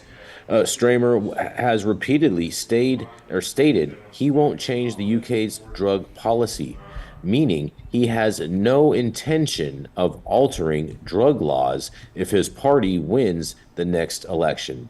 Just 1 week before the vote, in an interview with ITV News, he confirmed that he is not considering decriminalizing cannabis or any other drugs and intends to keep the current laws in place. In the UK, cannabis is illegal for adult use purposes and classified as a Class B drug. It was reclassified as a Class C drug with reduced penalties in 2004, but returned to a Class B in 2009. Cannabis stands as the most frequently used illegal substance in the UK, as 7.6% of adults aged 16 to 59 reported using cannabis in the past year, according to the 2023 data from the Office of National Statistics. However, public opinion in Britain is divided on the legalization of adult use cannabis, as 38% of respondents are against legalizing cannabis for adult use purposes, while 35% express support for such a move, according to a 2022 survey conducted on 1,500 respondents by market research and polling firm Redfield and Wilton Strategies. The concept of decriminalization is central to the public debate on the cannabis in the UK, and while drug diversion programs are supported by both Labor and Conservatives, decriminalization is seen as a contentious issue. Today's New York Times, crashing under $50,000. Son of a bitch. That's not supposed to be there. I'm sorry.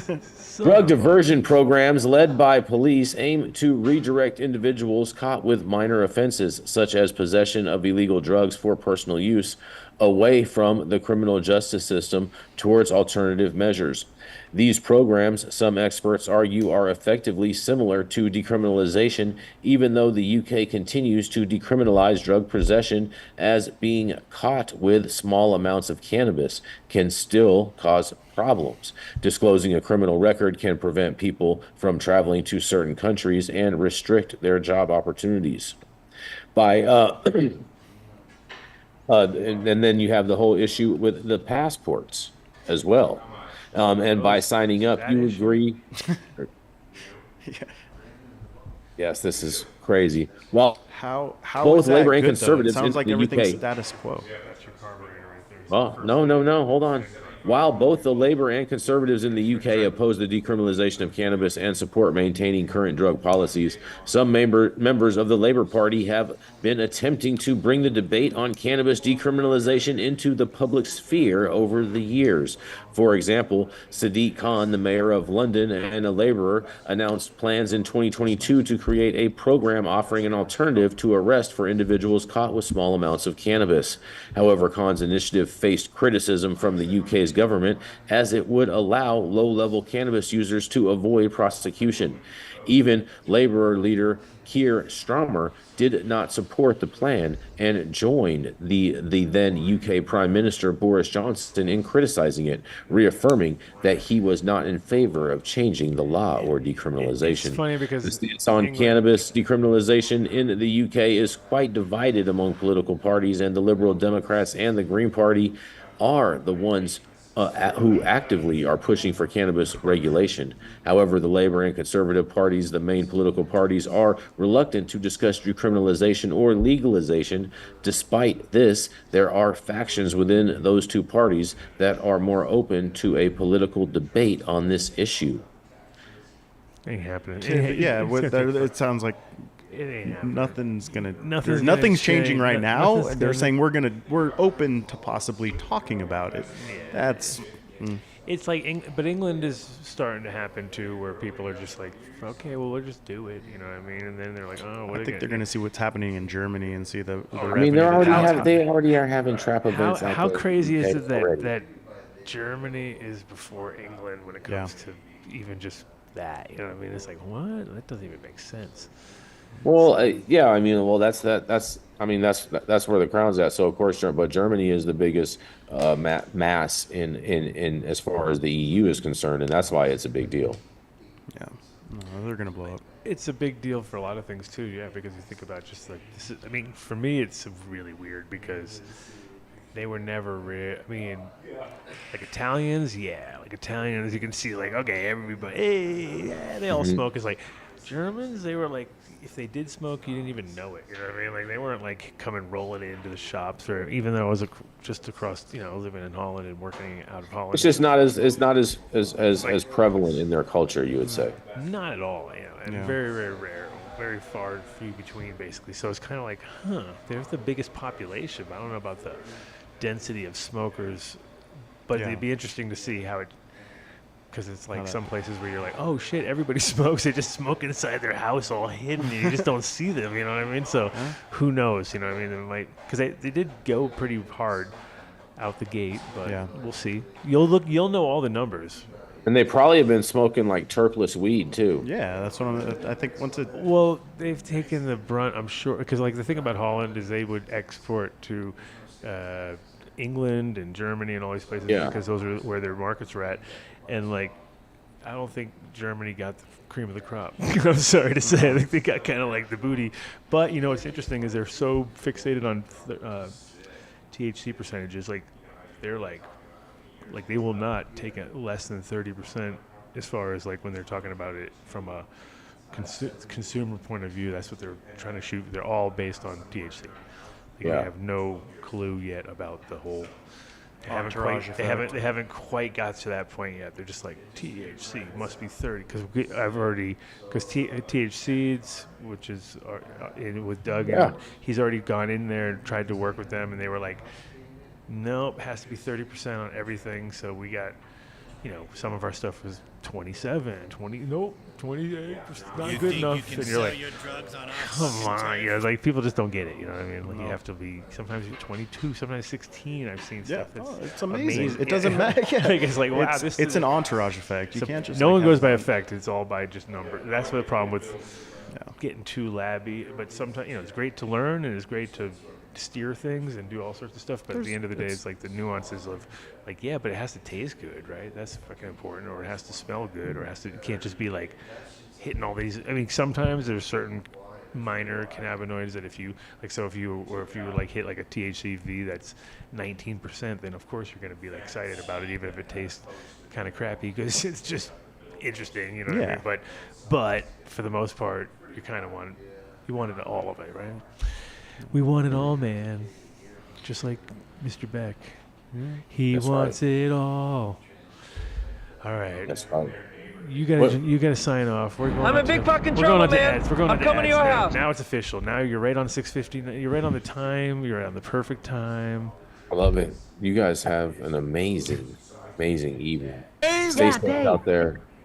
And I pray you guys can smoke some California weed too. Oh, one day everybody should come there and smoke. Yeah. Much love. Thanks for having me on, bro. I'll talk to you soon. Later, bro. Later. 6:59. Look all professional. Yeah, it's a pleasure to have you on. We're professionals now, Vinny. What? We look professional? No, because I'm trying to go into the ads at 7 o'clock. Perfect. This one right here, So High Cafe, 4300 West Alameda. Looks like we're here. It looks like we're here. I got ribs, I got links, I got brisket, I got burnt ends, I got mac and cheese. Yes. Got Ozo coffee and all the rubs and sauces. We're going for. Look at you, all organized.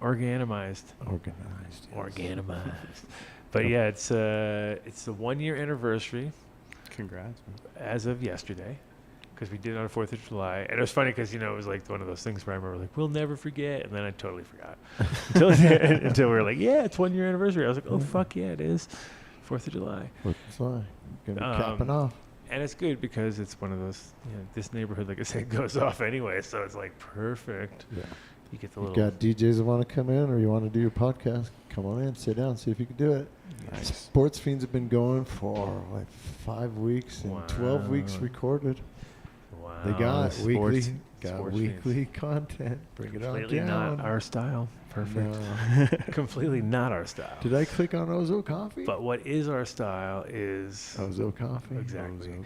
And you can do better than the 10%. You can get 20% off if you order some big bags of coffee. It's totally worth it. The more you buy, the better deal you get, obviously, I would say get 5 pounds of something cool and then get the 1 pound free. That's kind of like the way to go for it. You get ahead of your game.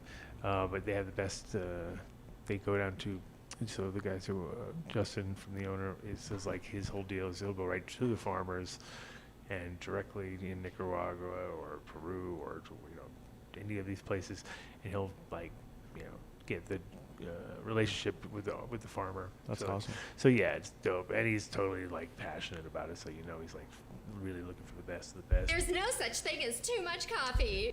And they roast them. They bring them back green here, roast them in the boulder. Nice. He's got an old roaster. It's really dope. It's like when you go there, you're like, oh, there it is, the old roaster. Actually, we should pull that photo up sometimes. The roaster? The one we have. Oh. When we went and checked it out. And but yeah, they have, they definitely get the shit. Oh, speaking of the shit, all sorts of shit. Because it's Summer sale, build a soil. Yeah. Definitely on a lot of those crazy sales, we're not going to get the done deal, so you might as well just go for those sales. But if you order stuff that's not on sale and you want to get the done deal, you need to contact them direct because it will not work in the online code thing. Nah, the code. We glitched the system. What happened? We didn't do anything. They somehow when they punched in the done deal, everybody got the done deal. Like didn't matter. Like somehow everyone was getting it, and it was like, wait a minute. So they were later like, oh, everybody. You sent too much traffic to them? No, it wasn't. Yeah, I don't know. It's something crazy. But you can get the Dominion blend, which is from our buddy Duke, who I think Dave sent a link to. So if he's listening and he wants to jump on, perfect time, because we're going to go into our Patreon in a little bit, and he can jump on there because that's when it goes nuts. But you can check them out at buildasoil.com or go to 855-877-SOIL. That's where you want to contact them if you want to get the done deal. Yo tips. Oh shit. Yo tips. See Dave fucking snatched up on the yo tips, he yo had to grab, crutch, yo papers, he and took it to the show. He took them all. No, he didn't. He took. He left. Those came in clutch. These are the best thing you never knew you needed, and on top of that, it gives a better hit, especially if you have like a pre-roll or something from somebody else. You're like, I don't know what's going on with that. It'll make it hit better because it's got a little like conical part in there. It grabs onto it. You just kind of twist it in. It's made out of birch, which is a super fast-growing tree that they're just growing them specifically for. So it's not like out there with some hardwood. So the stuff breaks down really good. You can use them. Well, they aren't cheap. 3 or 4 times, 5 times. I whatever.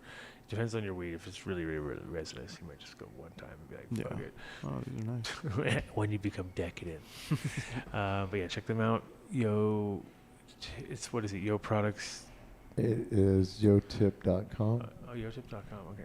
Yo Tip. Yo Tips. No, just yotip.com. Yotip.com, exactly. Let's see. Green Farms Med. Green Farms Med. Oh. You gotta be over 21. Get your med card. If you are here in Colorado and you have a med card, you should check out Green Farms. They got like 900 different products in their SKUs. So they have every brand out there, focusing on quality, obviously, but like every top brand that's already out there. And you can get the done deal if you're going in there. And that's I'm not gonna give a number, but definitely because. Colorado's weird about discounts. You gotta work. He's like, can you do this? Can you do that? I don't know. So it's up to them, but they'll definitely take care of you, which is awesome. Nice. And Green Farms Med, Colorado Springs. That's right. Green Bros. Oh, Green Bros. Las Vegas finest. If you're in Vegas, not that you can drop by or anything like that, but.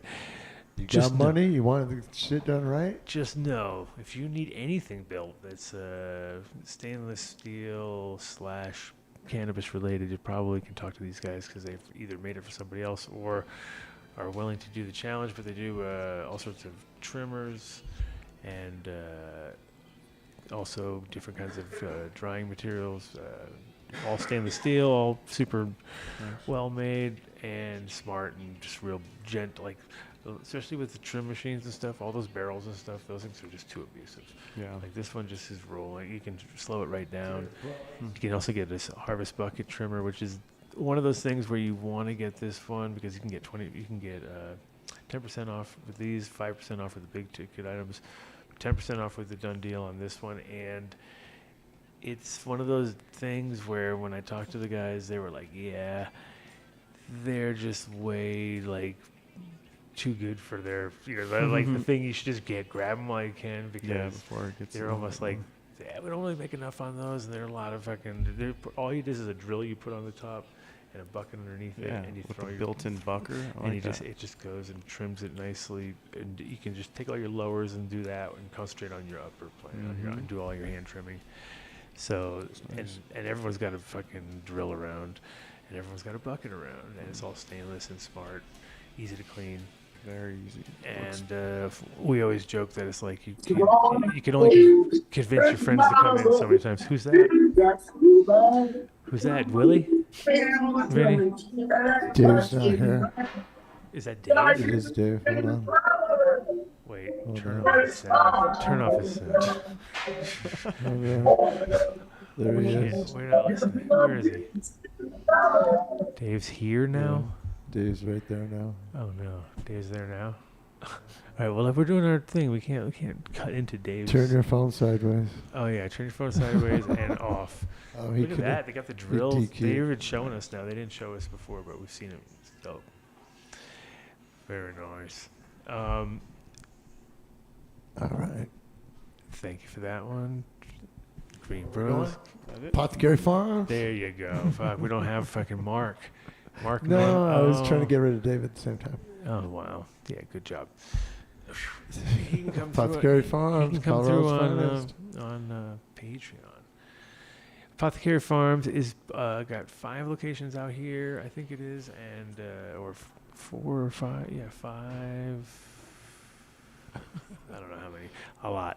But check out they have one in Denver, one in Springs, Pueblo, and 2 in also, Springs. but also like a bunch out in Oklahoma, and they literally concentrate on the best in concentrates when it comes to rosin and or BHO, which is, I know out there people give it a bad name, but the reality is it's it preserves a lot of the things we all like as cannabis people, and if it's done well, then it can really give you a nice even amount of the same product and keep it clean and just the thing with rosin is it's like it's another people are charging astronomical prices because they're also putting so much extra work into it. There's so much temperature sensitive things that are like oof. So check them out. Is this their new back end? This is new menu. New menu, wow. Yeah, so go. I forget. Normally we have Mark who's got No, we go down here. We go to the Denver store. Whole spiel. Yeah. So we'll let him come back next week. If you really want to hear the spiel, come back next week. Well, spiel, he just reads it. He goes Apothecary Farms. No, he doesn't. He's got he does have his own spiel. He has a whole spiel. He does. Mark's not here. Davex. Now this one we know, of course. Davex. What'd you think about? Yeah, you just gave me. I liked it. That was nice. Your first one. Look at that, 710 Davex. Come on, guys. Can we time ship? Plan that better. We couldn't time it better. These guys. No, but in general, it's that carb that really makes a difference. Yeah, because, it was interesting. I like the design. Normally, the biggest problem I see with a lot of the other products is that it's like you're hitting on it. It doesn't give you. You can't clear it, and so you always end up kind of getting these like half hits. Yeah. This one you can kind of like build it up, blast off. Thing is, it's all magnetic, right? So all these pieces all come apart. Nothing has nice. It all comes easy like to that. clean, easy to take apart. Yeah, and all you need is one of our next sponsors in a second, but Good transition. No, we're jumping all over, so I won't. I don't see it. 14er? 14er Boulder? No, I was gonna do that. Dirt wipes? Yes. They're over here. Dirt wipes are over here. Oh yeah, that was a transition. I was missing it. Sorry. Yeah, you I was sending videos to the chat. No, really, all you need is that compared to a zillion Q-tips. Because did you see that one thing they posted where they were like 1,000 dabs and not a single Q-tip in sight or something? So it's a good one, though. It's it is one of the sort of pet peeves of other products too, is where you have to keep it rolling with as many Q-tips as ridiculously as you can. Yeah. So these are all ethyl alcohol, bigger size, and they are designed for resin, so it's like cleaner, and they're really dope. So grab a couple of those. But 14 or bolder. now we're talking. Now Dave could have been here and all. See, this is when all these guys do all their. This is when I sit back normally. I'm fucking crumbs. Now I have to do all their. I got ads. some Jeez. crumbs of some blackberry banana. Oh, we didn't get any this key week. lime I know it said Dead and Co or whatever the hell. Oh, it's gone. I know he does it every time. Yeah, he's got some of it. Oh, Dave. It must be good if Dave. No, but they do have always quality product. One of the things about 14, I've had so many guests come through, and as I'm doing the ads, they're like, "Hey, wait a minute, let me show you right here." Boom, bam. They're already customers because they've had Key lime haze was unparalleled fire. Yeah. quality for the longest time, and coincidentally enough, Dave's son, one of the head growers, so gave him a little bit of props, and all of a sudden, Dave's on a can of weed. What the fuck? What's going on here? This world's upside down. See, it But says there is deals and drops. DGC. Not the same drops. Do you have a All code, right. or is it just check them out? Oh, they're Done deal. That's right. Nice. And Done Deal, you can go to them. Yeah, you can do Done Deal, but you have to do it on the. You can't On go premise. in. You have to go online, put it in, say I'll pick it up, and then give them the Done Deal. That way they don't have to. People in the line, hey, I'll do the how'd Done you Deal do like that? I'll that do that freaking too. guy over there. So you got to be like kind of smooth, Yeah, smooth. it's like the secret handshake. You just Pretty much, yeah. And Kauai Hemp Company, of course. This is super clean products. They got like FDA approved and did all the fucking USDA stuff, which is really hard to sort of go through that whole process. Go through the exactly, and they're in Hawaii too, because it's like extra The standards are going to be yeah. So That's- they're and that's good, though. and it's Paul Krasner's daughter, so it's extra cool because it's in the family. So it's one of those like, hey, like we'll support that. Island boy. Doesn't hurt that it's super high quality product and a dead and Co or dead and now is still here family crew. Yeah, So yeah, it's awesome stuff. All right, if you want to get lit, hit this thing. Home. You ever do one of these? Yeah, yeah. Those are. They're pretty dope, right? I mean, they're There's an attachment for your flower. There's an attachment for your dab. So we have a dab one now. It's dope. If you hook it up to another water device, you can The get weed another gets too water stale. chamber through there to filter it through again. Pretty fire. But be ready. You're Oh, going that's a new product. I haven't seen that one. this thing over here. The little connector, or Yeah, this the little thing. electric. It's yeah. temperature controlled. It holds a good charge. So they have the dab part, which you can put on, but then they can also take the dab part and attach it And to then another piece, and then you it's get the very little mini transformer. Like piece. we haven't got one of those yet. We have to have the The little mini piece. Yeah, like 'cause that that's one. pretty dope. And it's got a huge battery, so it's one of those like, okay, I can see this being useful because that battery is like, it's like having one of those when you have a good mod for a where's this? Yeah, for a that thing pen looks compared to like having hefty. some little thing you know you're gonna kill it. You're like, I'm gonna kill this pen before the end of the night. I hope that's easy to clean. Looks easy to clean. Looks I'd do it. pretty straightforward. Yeah. It's funny because it's all, trying to be. I'm not sure if this is the European sort of Scandinavian German whatever combo. Is that like real, or is it it's like one of those like it just looks good? No, it slides onto there's another base and then No, the I'm not talking electric about that. I'm talking about where it's like sold made. from. Yeah, like who made like if it's- German. Studenglas. Is it really though? Yeah. Okay, I'm just checking because Germans have the best, of course. Hortitech Direct. They are the best.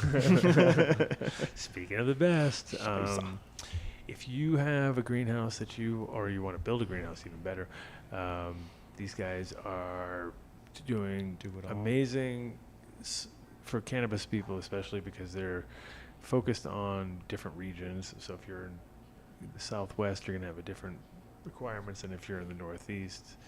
and all in between. So if you contact them at hortatech.com, tell them you heard about on the show, you get 5% off all your purchases, which is huge.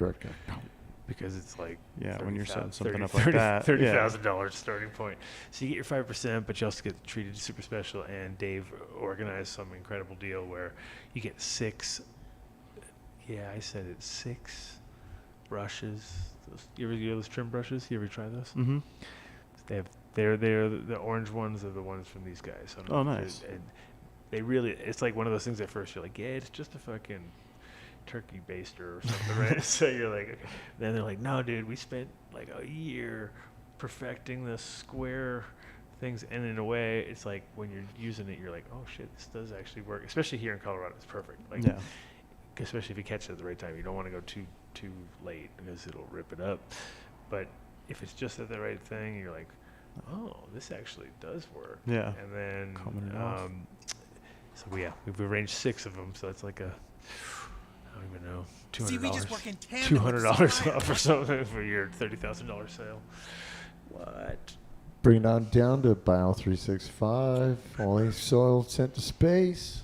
Fucking Dave and his idea. So we're here hyping up all these stuff. Grateful Dead. Fucking another Grateful Dead company. Yeah. This is Bob Weir's soul company. Yeah. Out of upstate New York, and it's definitely got some killer stuff. They have like 9 different mixes right there, and you can also do your own, of course. If you had some big standard mix you've been working with forever, then they could get in touch with them, and they'll do everything. So I talked to Tim at Bio365, tell him you heard about Adam Dunn show, and if you have a facility already and you're doing some things, you can contact him, and he'll even get you like a fucking palette possibly to check out, throw it in your mix, realize, because it's, I just did the flower one. First I was doing the bio all the time, which is kind of like the general shit, and I was doing all my own stuff, which definitely worked really good. Then I got the bio flower, which I at first was like, whatever, and then I did it last time,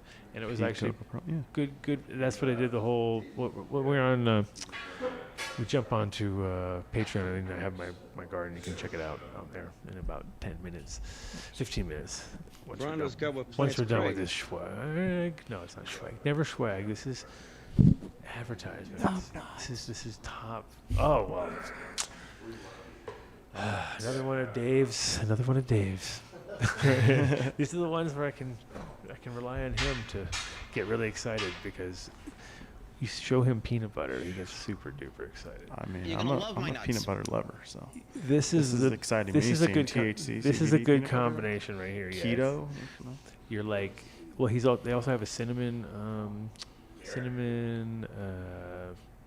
What is it? It's like, it's not peanut butter, right? It's. It's peanut butter. It's cinnamon like a almond butter. It's almond. There you go. It's almond. Yeah, cinnamon almond. That one's really sounds good. Yep, that one's good too. Peanut butter though, you can't be beat, right? There's like, it's like a no fail there. You're like, they got the dog, for dogs. And they have it for dogs. So, which is I believe it's just a salt content difference. I can't go back. But yes, Numbnuts. Check them out. Sunscaped LED. Also, in the next section on Patreon, you can check out that room is starting to pop off. And the coolest part with these lights, well, there's a whole bunch of cool things. There's a couple. The main things that really separate it so far for me is the fact that you can control every single part of the spectrum, because you have your own adjustable, have both a manual version and a digital version, and you can set all your parameters and be like, okay, I want more red, I want more this, and it's pretty damn tunable. So it's one of those, I think the future is everyone's going to be able to tune their own stuff, because that's the other problem. If you get like, you got to future-proof your stuff. So if you can kind of come in and you think that you know it, your IP, on it, and all of a sudden you're like, dude, if you just do that, you could have done that. You're like, oh, I can't do that. And I have to buy all new lights, and I have 150 of them, and I already did my one-time rebate, and that's over. Those days are almost over for everybody. So that's one thing. Now is the time to get your one time in, and these things you can power wash them. Nice. So that's another huge thing. So if you think about your you're always spraying a lot of times, get overspray and Yeah, and a lot of these lights have a completely everything exposed, and over like time, if you have like a, same lights in for maybe a year or two, and all of a sudden they start fading on you and fizzling, that's like not good. That costs you a lot of money, and you gotta imagine there's gonna be a lot of like overspray that gets on those little tiny electrodes. These things are like, they have a cover completely over them. You can wipe them down. Or you can power wash them, like I said, wipe them down after if you want to, or just go and spray them up or whatever. But they have these easy to clean, and that is something huge because people don't get it when they don't realize that at a certain point you get like some of the biggest differences back in the day was cleaning your lenses, right, or cleaning your bulbs. And now with LEDs, you kind of think you know, but you don't know, and you can only check it with a light meter. And so if you have a light meter and you start seeing reductions. Little pro tip I've heard and learned is you can add some anti-fog to the coating before, and then you actually get less buildup over time, and they're easier to clean. I've seen it. What is it? Just some like anti-froze, like I'm sorry, it's like anti-fog. You can get like, just it keeps for the from window, moisture off of the surface. Forever Chemicals, bro. I mean, I'm sure it's straight Forever Chemicals right there. Don't breathe it in. Yeah, no, never mind. Scratch that. Don't disregard Baker that. Designs. Oh shit! If you want to get really ripped, you hook up a student baker. I mean, I don't have to introduce you to it, but in general, if you haven't heard of Jerome Baker Designs, you're probably not been smoking weed that long. But as far as people who have been throwing down since the 90s, early 90s, our buddy over there has been teaching people how to learn from the best, and teaching people many generations down. And right now he's killing it during the Sphere. He's got his Shakedown Street going on, which is at the Tuscany. Nice. So it's an indoor. First it was outdoors, and they realized that people would die out there. So it's like, we're going to have to put it indoors. So he's convinced the Tuscany to put it in there. That's awesome. To put it inside their convention center part. And it's working out really well. So check them out if you're in Vegas this week for also, he's got all the Tommy shows. Chong, Operation Pipe Dreams. Check it out. Nice. Check out his website. Scoliosis. Chase down the rabbit hole. There you go. Yeah, he's He's doing all sorts of killer stuff. So Jerome Baker Designs. Check him out. All right, where do you get your seats? Freaking James Bean. Damn, look at that. He's blowing up. Good old Katsu. Remember Katsu? Look at that Northern Lights. SeatsHereNow.com. If you want the best in breeders that are all under one roof, which is kind of crazy, you can go to SeatsHereNow.com. Support James, who's been there through thick and thin. Look at that. Obviously, Exotic getting that 400. Shout out Mike. You get it, buddy. Love that guy. And James, both good. This is a great company to support. Stand back. Don't panic. It's organic. That's right. James Bean has, again, been holding it down. Support him while you can, because, it's like there's so many people now that are like jumping on different sort of bandwagons and stuff. It's like we don't want to. You want to deal with the people who've. You can tell also because most of these breeders are the ones you want to deal with anyway, and the fact that they've all stayed on board is a huge thing, because usually it's like there's just so much turmoil in the cannabis world. It's like you feel like, and then you see all these little camps, and then it's just like, oh my god. So you know that they're like, to me that's like a huge testament to get all these breeders under one roof. Yeah. Oh yeah, exactly. And again, maybe. Oh no, he's getting. Oh fuck. Actually, James Bean hopefully is safe, because he's getting his ass handed to him by that hurricane that's happening right now. And so it was like right coming up that zone, and it's going to come right. Last time that was a big one like that, it fucking rocked it over there. So I'm not sure.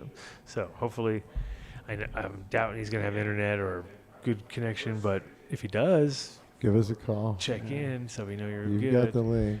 Send us a message, James, because I saw that picture the other Look day. at that. I still got to the. There we go. We finally got to the end. I scrolled through. If you were watching, 70 plus breeders. Yeah, all under one roof. There you go. Look at that. See, and look at that. See, we got everybody. Miles down there.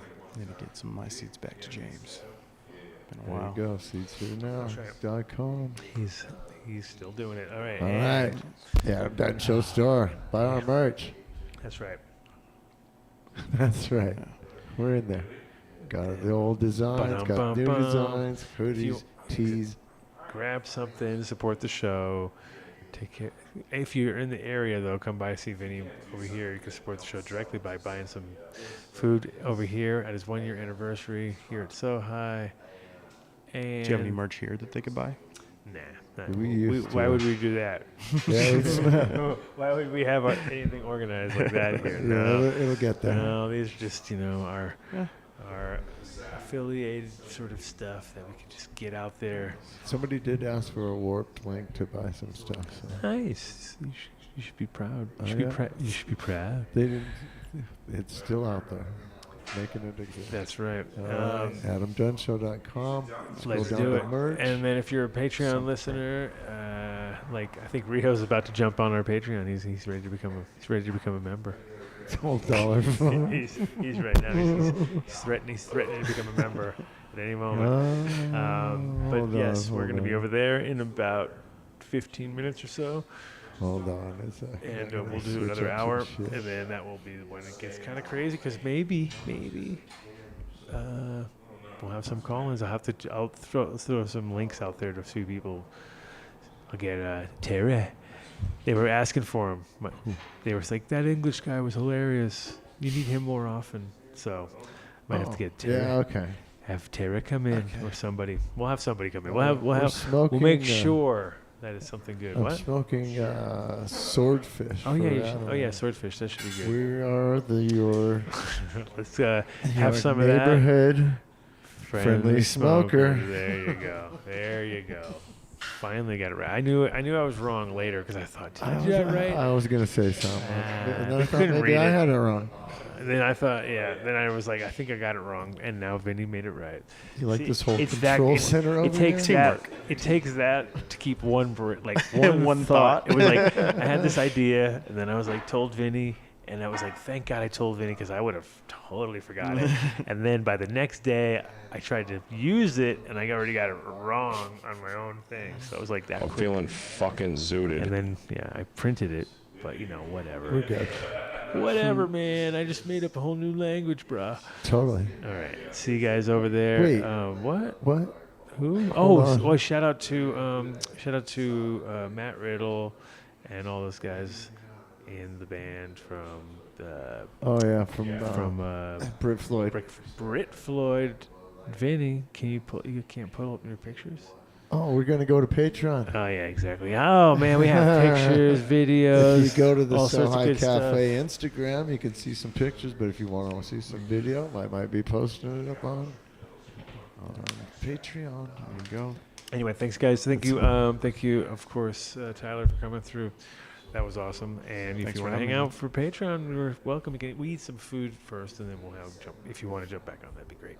Because we got plenty still to talk about. We didn't even get anywhere because that's how it goes. What are we looking at? Oh, the chat. But it's up to you. In the chat also, if you were asking any questions about what Adam's favorite weed is, Patreon. Oh yeah, any questions? Go to there. Patreon. All right, 7:30 is perfect timing. Perfect timing. See About you guys 20 later. minutes. Talk to you a bit. Shout out to Nick. Shout out to Cece. Shout out to everybody. Shout outs. Shout outs. And I'll tell you some other stories when you're on Patreon. I got all sorts of cool stuff, but I can't tell it here. It's too. Got to keep it tight. Interesting. Nice and PC. All right, peace out, guys. Oh, I know all about that. Practically every one of the top 40 records being played on every radio station in the United States is a communication to the children to take a trip, to cop out, to groove. The psychedelic jackets on the record albums. This is a special question. We don't want want you to smoke genetically modified ganja. I want you to smoke the real thing. Me? I want you to smoke the natural herb. Sweet. Some call it marijuana. Sweet. Some call it sensitive. Sweet. Some call it dance bread. The tea. And some people call it